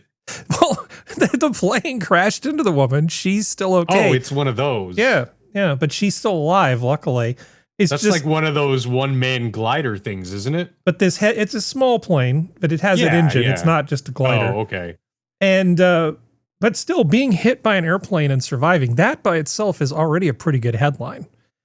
Most people who are hit by airplanes, not so survivable. Not such good odds of not being dead. So, like I said, I'm very conflicted. It's not funny, but at the same time, it's like trying to tickle the part of my brain that thinks it's funny, the evil, bad part of my brain. And it's only because of these people that talk about this sort of thing. I think all of your senses are good, and I think you should have all of them and use them to not be hit by airplanes and other things. What immediately comes to mind is Harry in the butterfly meme going, "Is this comedy?" Exactly. Yeah. I mean, it is funny because she survived. Let's just put it that way. It would not be funny if she didn't survive. Yeah, I mean, you could still take a little bit of like dark humor in it, but it just wouldn't be inherently funny. Getting hit by a little rinky-dink kind of like one-man gas power lawnmower engine powered flyer like this, kind of funny. That's still $100,000 to the airplane, man. I'm not. Yeah, but I mean, I was expecting, single engine Cessna, like still gonna hurt. Something with a little bit of size to it. Yeah, or, the Kitty, the Wright brothers Kitty Hawk plane. Where's the doorbell camera footage when you need it? Mm-hmm. Oh, I'm afraid one of us would laugh inappropriately, though. I'm just 100%. I will 100%. I mean, if you take the disability out of it completely, then it's hilarious because the idea of somebody getting hit by a plane and then not dying is pretty funny. We here at the Minions of the Zoo are do not endorse plane versus human violence. No, we're just terrible people, and we laugh at things we shouldn't because it's easier to laugh than it is to cry. So there you go. Yeah, but terrible people with new toys. Yeah. Let's see if this thing will actually load. Oh, okay. Let's try this. Am I not a robot? Yes. I will say, Harry, I was on a date with a woman, and she had mentioned that she actually liked STD. Mm-hmm. The show Star Trek Discovery, not the venereal disease. Yeah. To be specific. Either way, not calling her kind back. of a deal breaker. Either way, yeah. Yeah, kind of a deal breaker. Yeah. Wild bear stealthily enters California Zoo, is found visiting the bear exhibit. Oh, that's so cute. They're smartening up. They know it's better to be protected and fed and cared for by humans than staying out in the god awful universe. Yes. See, the cats were on to something. Yep.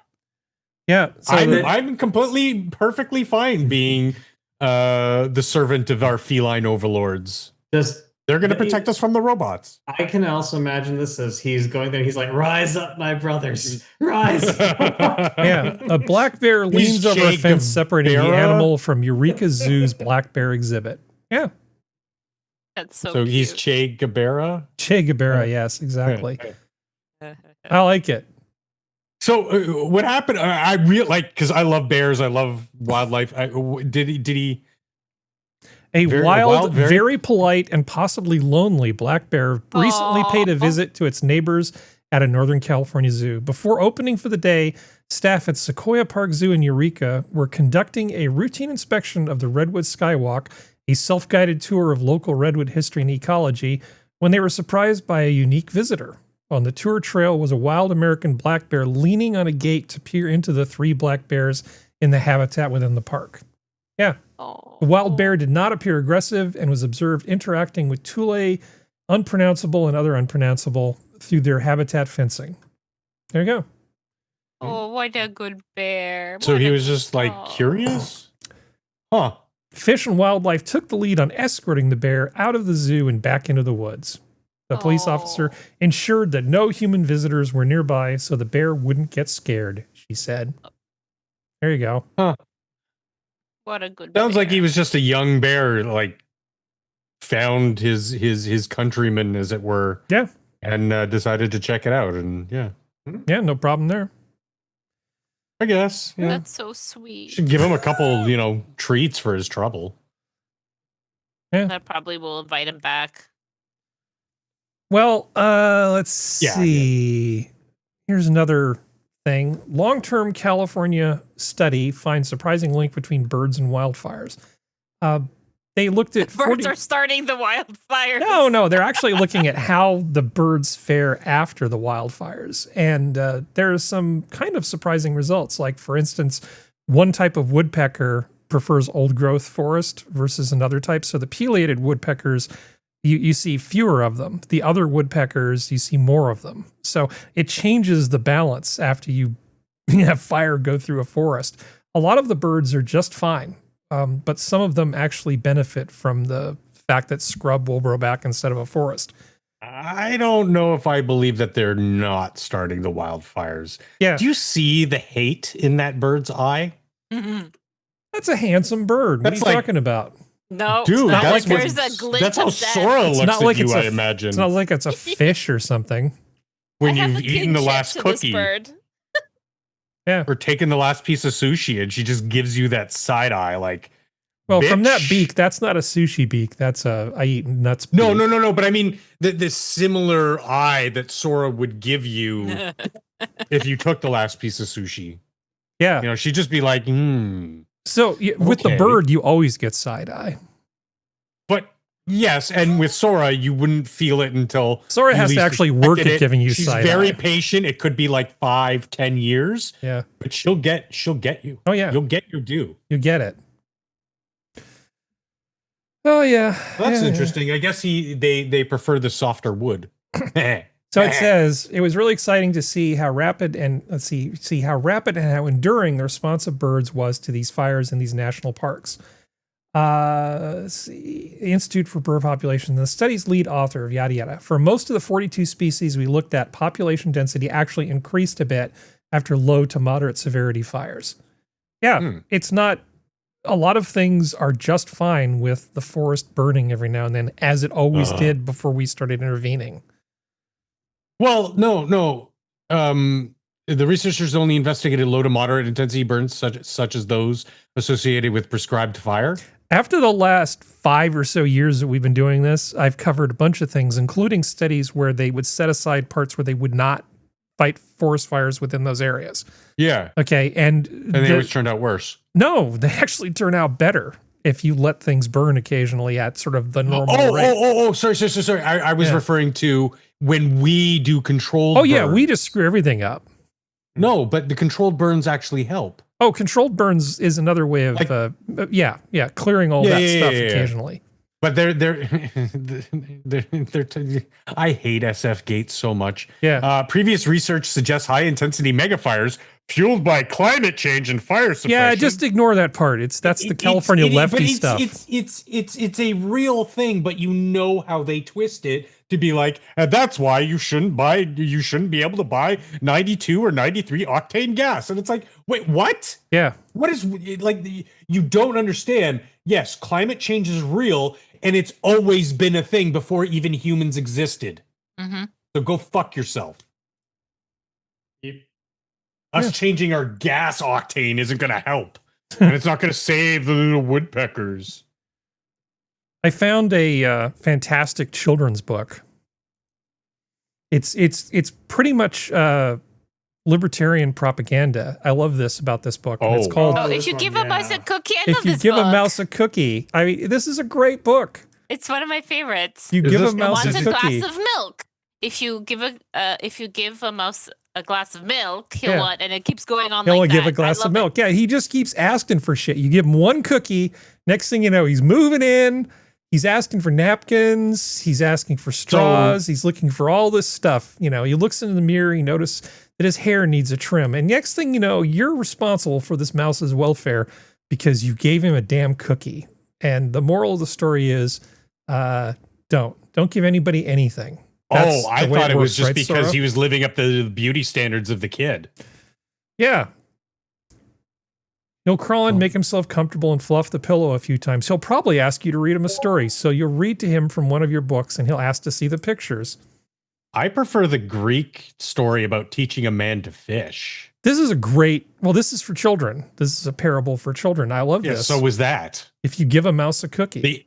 The ancient Greek parables were for children. Yeah. And it instilled good, solid Greco-Roman, modern Western values into them. This just seems like you said, it's just fucking Yeah, those good Greco-Roman values of massive orgies and drug fests. and mass competition. If you give a mouse a cookie, he's going to ask for a glass of milk. And that's only the beginning. A cautionary tale about giving people handouts. It's it's anti-communism. How dare it? Yeah, I know. No, it's libertarian propaganda. Actually, it looks like a pretty good book. But yeah, there's no lesson here. It's propaganda. They're saying, if you do this, in the teach a man to fish parable, it actually goes into why you should teach how to fish. So like he can eat every day as opposed to just today. And I mean, they're trying to, at least from my point of view, they're trying to teach the same lesson. Just one is effective and educational, and the other is fuck you, do what I tell you. Yeah, there's no real education there. They're like, yeah, the mouse is the mouse is gonna want a glass of milk and this and this. Yeah, he just keeps asking for shit. Yeah, I know people like that mouse. Maybe the mouse is just an asshole. Yeah, I know. I have definitely met people exactly like that mouse. Maybe the kid said, "Hey, you want to come over? I've got cookies. I've got milk." And then the mouse is just like, "You got a straw?" No, he's like, "Yeah, sure." You got to go full Eric Cartman sometimes and just go, "No, kid, that's my pot pie," and then just that's no. I'm not giving a mouse a cookie. I'm not giving a mouse unless it's laced with poison. Yeah. Although I did see a in lab my house. mouse. I don't like mice in my house. I did see a lab mouse outside my building, and I was a little, weary because I'm like, I've seen 28 Days Later. It's probably full of nano machines. I've seen the. Well, yeah, that's the thing. I didn't want to get infected, but I felt bad for it because I'm like, oh, buddy, you don't know what it takes to survive in the big bad world. I like this interface. I did give him a cookie. Yep. That is really nice. Flip HTML. Okay. Anyway, that looks like AnyFlip, the website AnyFlip. I like that one. Yeah. So don't give a mouse a cookie. Tell him to go earn his own cookie through hard labor and pay taxes. Okay. Let's see. So you're back. Yeah, sure. So I'm eating chili. So I don't go through. I don't spend a lot of time. Hey, Geodes, you might want a piece of this too. Pork. Mm-hmm. So I don't go through all the time just making fun of silly genders that show up on Tumblr. All right, real quick, Harry. Time out real fast. Yeah. It's pig killing season here, functional. So we have a lot of pork. Nice. Well, that's why I said nice, because it is that time of year. And that also speaks, it's probably a very northeastern chili. Oh, it's a heritage breed pig too. It's awesome. Continue. I apologize. No, we want to talk about that pork. Meat's probably just melting in your mouth. Oh, giggity. It's also homemade chili spices and not grown by us. Well, chili spice mix, chili spice mix that I do whenever my mom wants to make chili. But the green peppers in it and the tomatoes in it are not grown by us, but they're not grown by a big corporation thing. We get them from a local market. Yeah. So it's good stuff. Anyway, sorry, Harry, continue. No, that's fine. This food. Okay, so here's one of those magical genders, and I have to say it takes a lot to surprise me. Oh. But is this Jenga gender? No. Oh, okay. This is Weeble Wobble gender? I mean, as things go, this is people being serious, and I'm just like, wait, what? Okay, female to female. Did you know this was one? Female to female is a term for transgender women who consider themselves transitioning from female to female as they has always been female. See, I'm just reading it verbatim. Just not in the way being female is traditionally defined as. That is a really well crafted sentence. I just, points for that. Are we saying like tomboy to like, I don't know. It's usually they were air quotes raised to be hyper feminine. And they didn't like it, but they didn't have the ability to say no, or at least they didn't think they had the ability to say no. And then they went slightly more tomboyish, and they're like, "Oh yeah, no, this is my version of female." It's like you're female either way, dumb bitch. Okay, so there has always been female and always be female, regardless of whether genitals, whatever. So they're saying it's an alternative term to male to female, as male to female implies that one was male at some point, then transitioned to female. Is this like the Jeb Bush thing? Hey, you're a girl now. Always was. I feel that this whole female to female thing is kind of fraught with linguistic nonsense. This of all the made up genders, this might be one of the silliest ones. But you said Jenga gender? Yeah, there's a whole bunch of weird ones. There's I was making shit up, but I know that it's real. Oh yeah. Because there's, cat in mech warrior armor gender. Okay. So that's not a real one that you know of. You don't know the things I've seen. Well, I mean, female to female is kind of new to me, but I'm sure that that's been around for a while. It probably was on Tumblr at some point. Well, of course it was on Tumblr at some point. But I was just thrown by female to female. It's like, that's a thing? Okay. It's basically they don't have enough backbone to bite the bullet and say that they're actually, but they still want the protection, air quotes, of being trans or the bonus points of being trans. So it's like, oh no, it's just I'm a different version of female. It's like, yes. Yeah. As someone who grew up with female family members, some of whom were very feminine but didn't like to wear dresses but were still very feminine. Yes, I know. Like that's a thing, sweetheart. You don't have to dresses and makeup and heels is not the only feminine thing. Mm. It can be colors, it can be how you handle yourself. There's female nurses who come off very feminine who are wearing the exact same fucking scrubs that everybody else is, and it has nothing to do with clothing. It's just it's people desperate to be special and unwilling to actually do things that require you to be special. Female to female, that's the thing apparently. Okay. I guarantee if you looked for it, there'd be a male to male. Yeah. So there's another thing that happened. Again, this is something I think this is people being awesome. This happened a while ago, but I've been sort of pushing it off. So it's like about a month and a half ago this happened. A helicopter essentially crashed onto a freeway near Sacramento, which is right in the middle of the state. And then this happened. Let's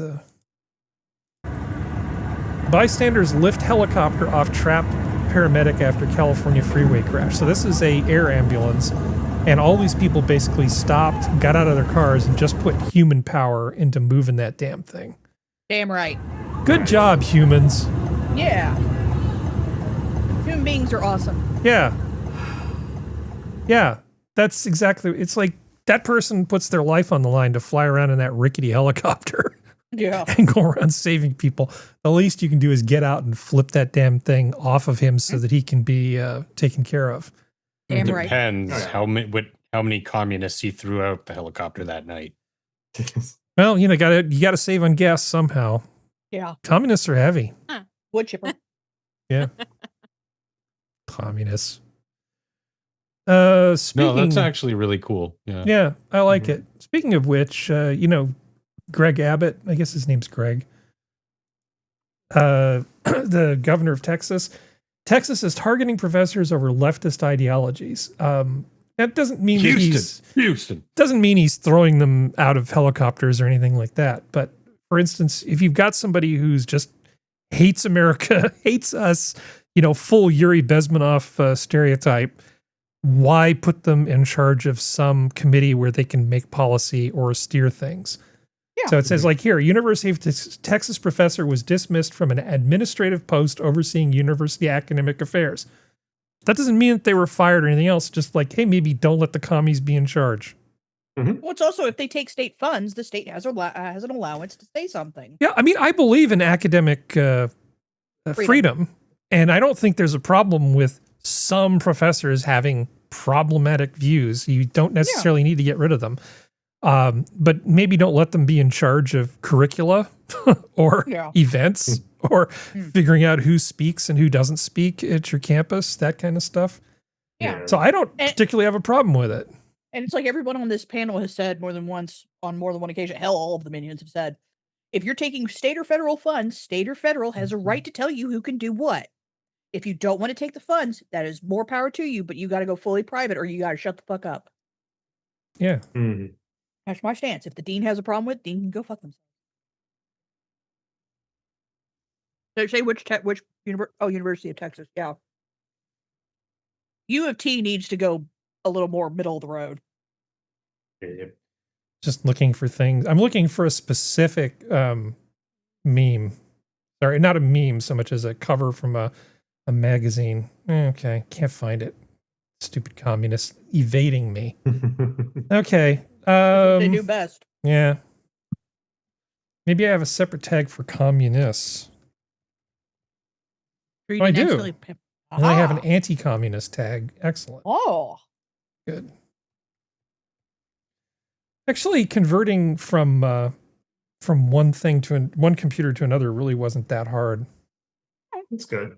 Well, your system was also a lot more controlled than probably everyone else here. So I can see. Yeah. Okay. So here's some covers from the American Legion thing, and so they have this cover. The colleges have to hire red professors. This is a thing that we used to talk about openly. Well, I mean, you should hire some of them because, you're not doing kids a service by not having them be exposed to these ideas. No, but you can expose kids to these ideas like you would any other dangerous animal and put the communists in a zoo. Yeah. And then they can spout from their little pens all their red propaganda, and the kids will be protected because they'll be on the right side of the wall. Yeah. You see what I did there? Yeah. Whoa, now we're cutting deep. Yes, but I mean, no. Yeah, I had a teacher in high school that was a communist, and I just used to argue with him all the time. And I enjoyed the hell out of that. That was fun. Yeah, one of my one of soon my to be pleasures. co-workers is I gathered as much as a communist, and we argue all the time. Yeah. Bread, wait for you. Yep. Communism. But see, the idea though that they should be professors, I don't agree with, because the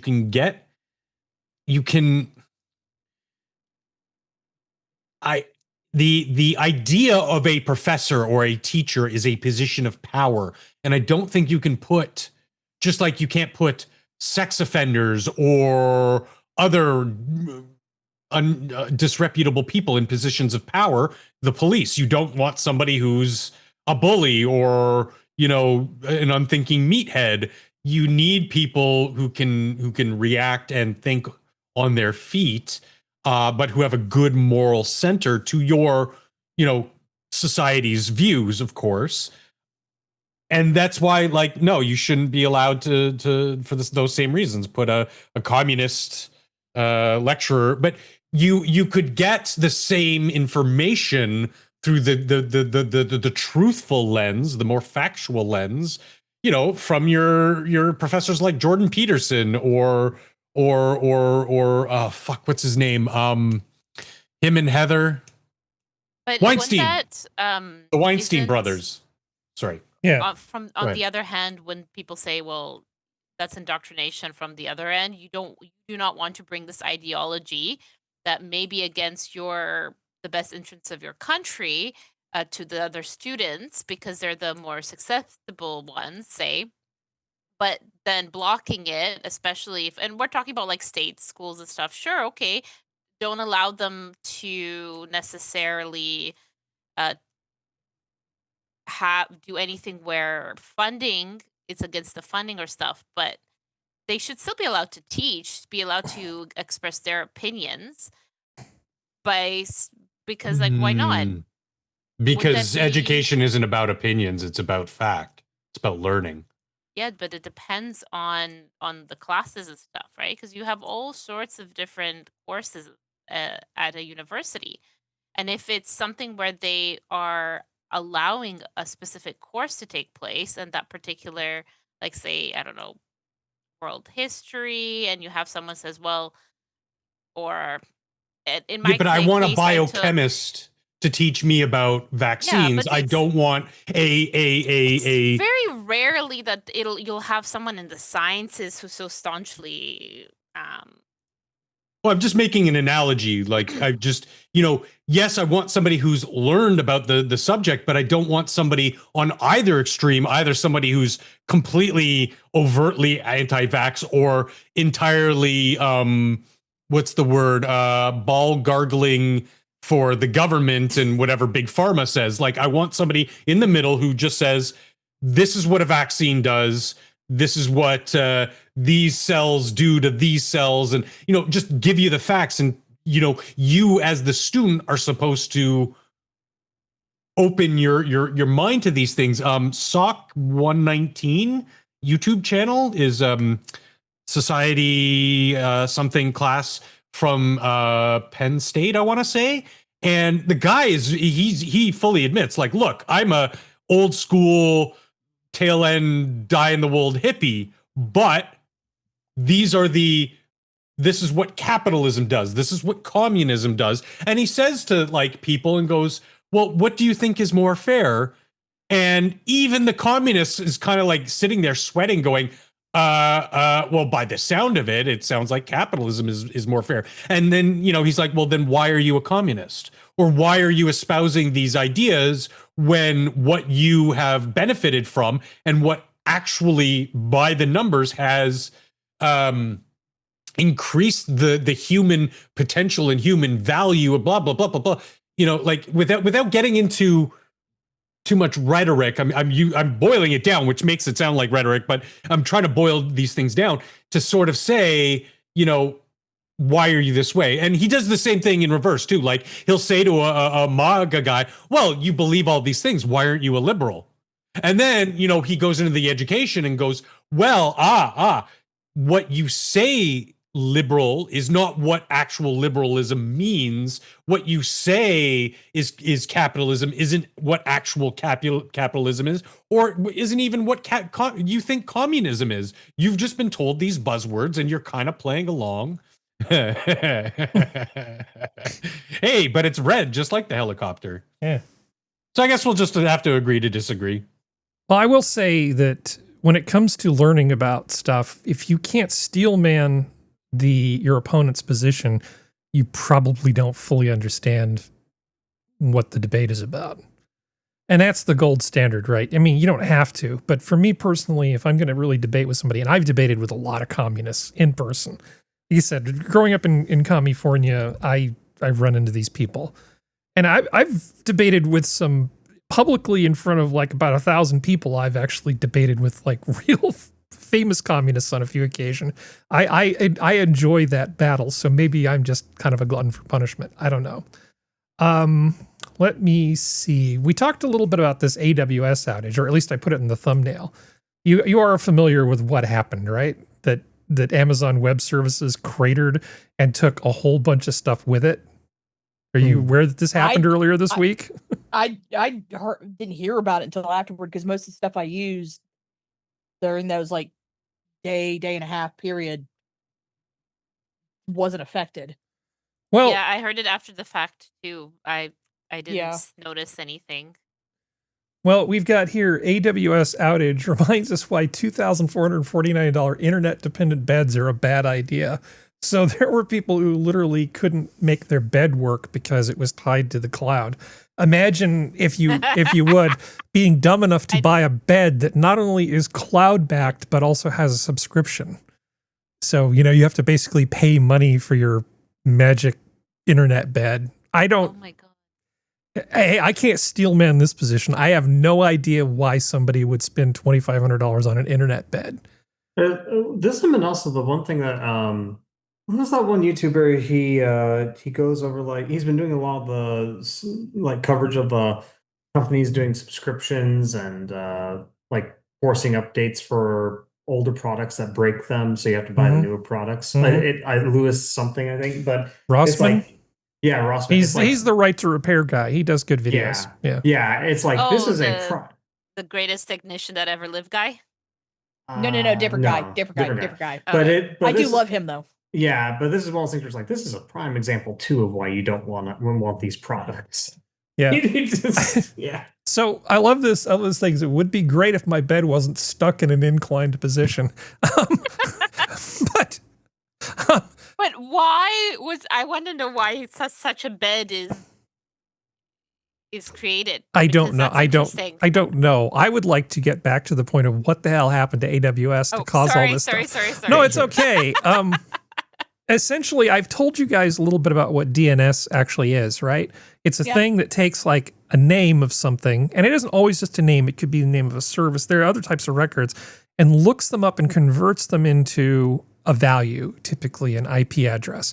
Well, inside the infrastructure for the Amazon cloud, something happened with the DNS. Somebody made a change. Now, allegedly, and this is totally allegedly, a few days before all this happened, 40% of their people got laid off and replaced by AI. I don't know if that's true. Just a thing that I heard. Maybe it's bullshit. But this DNS problem percolated out and broke everything. So Amazon as a cloud ceased to be able to provide services to the people who were paying to use it. So anything that was basically run by an app that was in the cloud just cratered. So Amazon itself had problems. But all the people who subscribed to Amazon, all the little businesses that had their apps developed and hosted in the cloud got big problems. And it does raise the question, is it actually healthy for society to have this much centralization? In terms of fixing it, they had to track down one guy, and they found the one guy who managed that DNS thing, and in about 5 minutes, he basically had it fixed. But it was all of this stuff all around the world, and mostly in the US, but all around the world, went down because one guy, they had to find one guy to get him to fix it. That's centralization. It isn't just that they're all using the same cloud, but that it fell on this one dude to basically manage this one key service. See, people are still important. They're not all cogs are irreplaceable. Are replaceable. Yeah. What are you going to say, Geodes? Oh, I don't know. It's one of those things where it's just like I hear like, oh, they had to track this one guy down to fix this thing, and for some reason I just wanted to like phrase it as like I'm putting a team together. Okay, so they talk about this bed. Okay, because I know that's what you guys are really interested in. You don't want to talk about DNS. You want to talk about the bed. The reliance on the internet for smart bed products from 8 Sleep resulted in people being awoken by beds locked into inclined positions and sweltering temperatures. As spotted by Dextero, the AWS outage caused smart mattress covers from 8 Sleep to malfunction. These pod mattress covers connect to a physical hub, and users can set the covers to temperatures between 55 and 110 Fahrenheit via a companion app. 8 Sleep also sells smart mattress bases that let people control their bed's elevation with the app. As of this writing, the pod's MSRP range from $2,449 to $3,249, and the base has a 1,950 MSRP. Yeah, so pods have on-device buttons for controlling the temperature without a phone, but the device requires an internet connection for the adjustments to work. That limitation led to disturbing wake-up calls during the AWS outage as 8 Sleep smart beds became uncontrollable. As one user on Reddit said, I woke up too hot in the middle of the night last night and kept double tapping like a maniac to adjust the temperature down. Since I wasn't getting my haptic feedback, I only found out why after I got up in the morning. It would be somewhat understandable that autopilot stops working because 8 Sleep's backend is down, but not to be able to even adjust the temperature locally is ridiculous and completely unacceptable. I agree with that statement. You should not have to you should be able to change the temperature of your heated blanket, basically, without having to go to the cloud. But the issue is that this also comes from the fact that people want to use an app for everything. Like, yeah, buttons are hard. Well, that's the issue is like, I understand where they're coming from and I get what they're saying, but it's like part of the selling point, because I've seen the ads for the pod mattresses. They say in the ad that it is cloud-based. They say that you have to use the app to adjust, and that you can use the app to adjust and stuff like that, and that it has to have an internet connection. They literally say it in the ad. So it's one thing if they were sold a false bill of sale or a false batch of goods. I would be all with them and be like, yeah, absolutely. But it's like, y'all picked these things. And you brought it on yourself. Like, my mother had to get a new mattress. She did not buy a mattress that connects to the internet in any way, shape, or form. Because no, she doesn't trust it. But it's just like, there's most of the people who have those kinds of beds don't really need them. They would be fine with a regular bed, but for whatever reason, they think that they need that type of bed because of what they've been sold on the internet. But it's just like, you made the choice. This shit's going to happen again, I guarantee you. So now you have to make the choice of whether you want to keep that bed or not. Or disconnect from the internet. Good luck selling it to somebody, because this has been, people are not going to want to buy it off you unless you find a sucker who doesn't know what's going on. Now, if it has buttons on the side and the buttons let you work without the internet, which I highly doubt they let you do, I would just disconnect the bitch from the internet, change the passwords to my internet, and just not let it connect and use the buttons all the time. Yes. That would be what I would do, but I have a feeling because some stuff they make it that it has to connect to the internet, some stuff they don't make it that it has to connect to the internet. But still, it's like, I'm sorry, I want an old-fashioned Sleep Number bed that's got a remote if I'm going to go that kind of bed. That just changes the stiffness of the mattress, right? The newer ones, it changes. They can do incline, they can do warm or cold, they can do that kind of stuff. But as far as I know, I think Sleep Number still has a remote where it doesn't have to connect to the. But the thing is, I don't understand. I suppose that's just like a gimmicky selling point, because in my head, to have something that's like, able to change temperatures, incline, all that sort of stuff, it should be sufficient just to be powered, like with an attachable remote. So, but I suppose, another thing is like, hey, are you ready to go to bed? Turn on the heat of your bed remotely through your app, and it'll be nice and toasty 15 minutes before you get into bed. Probably is how they sell it. Well, you can't do that with just a remote, because then you have to go into your bedroom, you have to fish out the remote, you have to do all of that before, God forbid. Well, it's like, like I have Philips Hue bulbs. I openly admit to this. I have never denied this. Ooh, it's a dick. But Philips about 2 or 3 years ago put out an update that made it this way, and it should have been this way from the word go, but they had to do it to make an update where the lights can function without internet. But I knew that's what I was going into to begin with, because reason why I had the bulbs was because I would have them when I come home from work for the lights to be on. This way I didn't walk into a dark house. She's got balls of steel. Yeah. But it's like, I knew what I was getting into, but they've now made it so this way you flip the switch, the light turns on. But it's like, that's the internet should be a bonus for those kind of things, not the default. That's the issue. And that's where the problems come from, because human beings are always going to be lazy. Sadly, that's just the nature of being human. But it's like, you just like have a timer to fix Sora's like bed thing. Like, just like have there be a little ability to do a timer. It's like, hey, I go to bed every night at 9:17 p.m. Start warming the bed at 9. Like, exactly. But it's just like, or there's also the problem that a lot of people claim chronic illness too, which is another problem. It's like, I need it because I'm in pain all the time. There's my mother, and she's in a regular bed. Get the fuck over yourself. Yeah, the landlord wanted to air quotes upgrade my fridge into a smart fridge, and I said, fuck that. How is that? How much is that going to cost me? And she said, nothing. I said, well, no. It's like, why not? I'm like, because I said no. I don't need to justify why with you, because I want to be able to fucking plug it in and just that be it. I don't need a computer in every goddamn thing. That's why, it's like church and state. I keep my computing separate from everything else that I can. Yeah.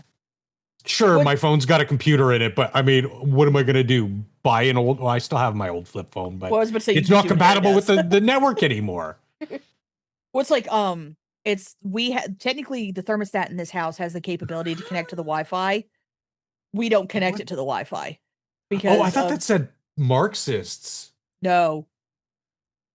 It just says best when all it's working. Education works best when all its parts are working. Was it's Marxist. It says parents, teachers, and students. But look carefully at these cogs and tell me what's wrong with this picture. They wouldn't turn. They wouldn't turn. This is an inherently broken mechanism. This does not cog.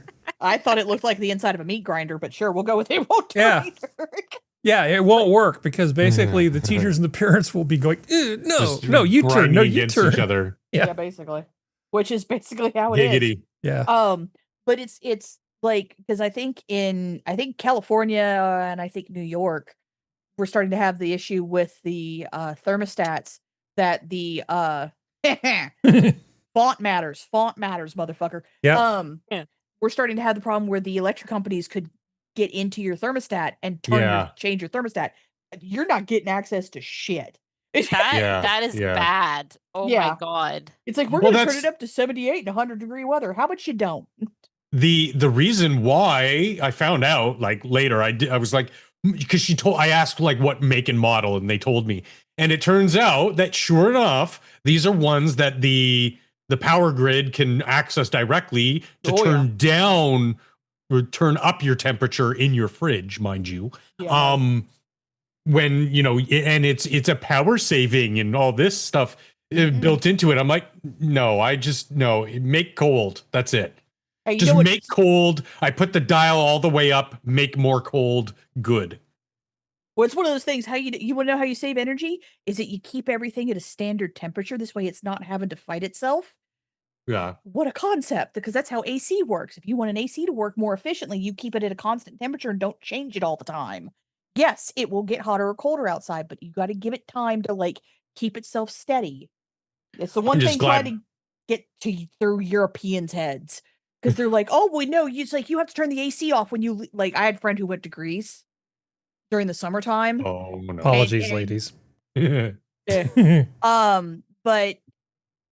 she went to Greece and with her family, and they had to find a way to finagle because they had the little card thing that you have to put in the receptacles. This way, the lights turn on, the AC turns on, and every single time they tried to argue with the people at the front desk, they were like, no, that saves us energy, and she was just like, I'm an electrical engineer. No, it fucking doesn't. Shut up.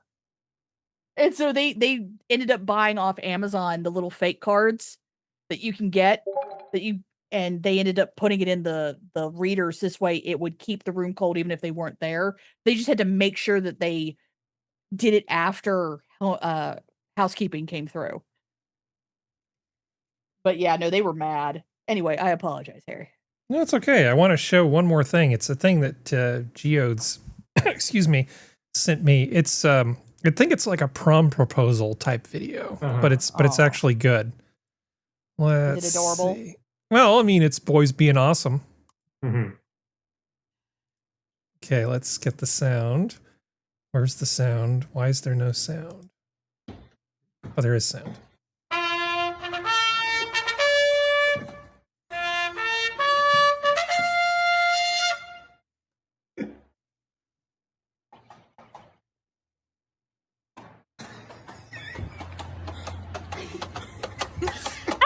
There we go.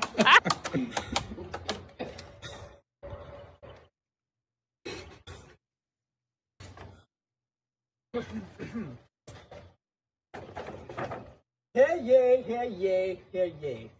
Sir Gavin Gillig, son of Sir Trevor Gillig, first of his name. Okay, that was not destroyer something you of want to put on porcelain, tamer of the beast Chewbacca, slayer of bucks, and scourge to all things that smell nice and clean.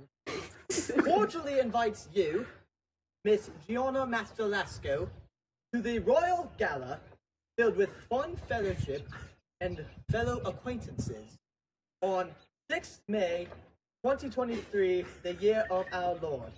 What is your response, madam? Yes. Ah, wonderful. 7. What? Crown? Thank you, sir. Is that a Burger King crown? Yeah. Yes. Nice. This is so cute. This is very wholesome. I love this so much. And she said yes. They, Of course, they I don't think even care about her answer. They're like, yeah, we pulled this off.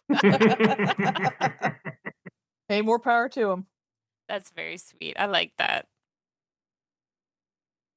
Now show them the other 3,000 times where they said no. Yeah. Well, you know what? It's time for us to go. So, any last words? Goodbye. Farewell.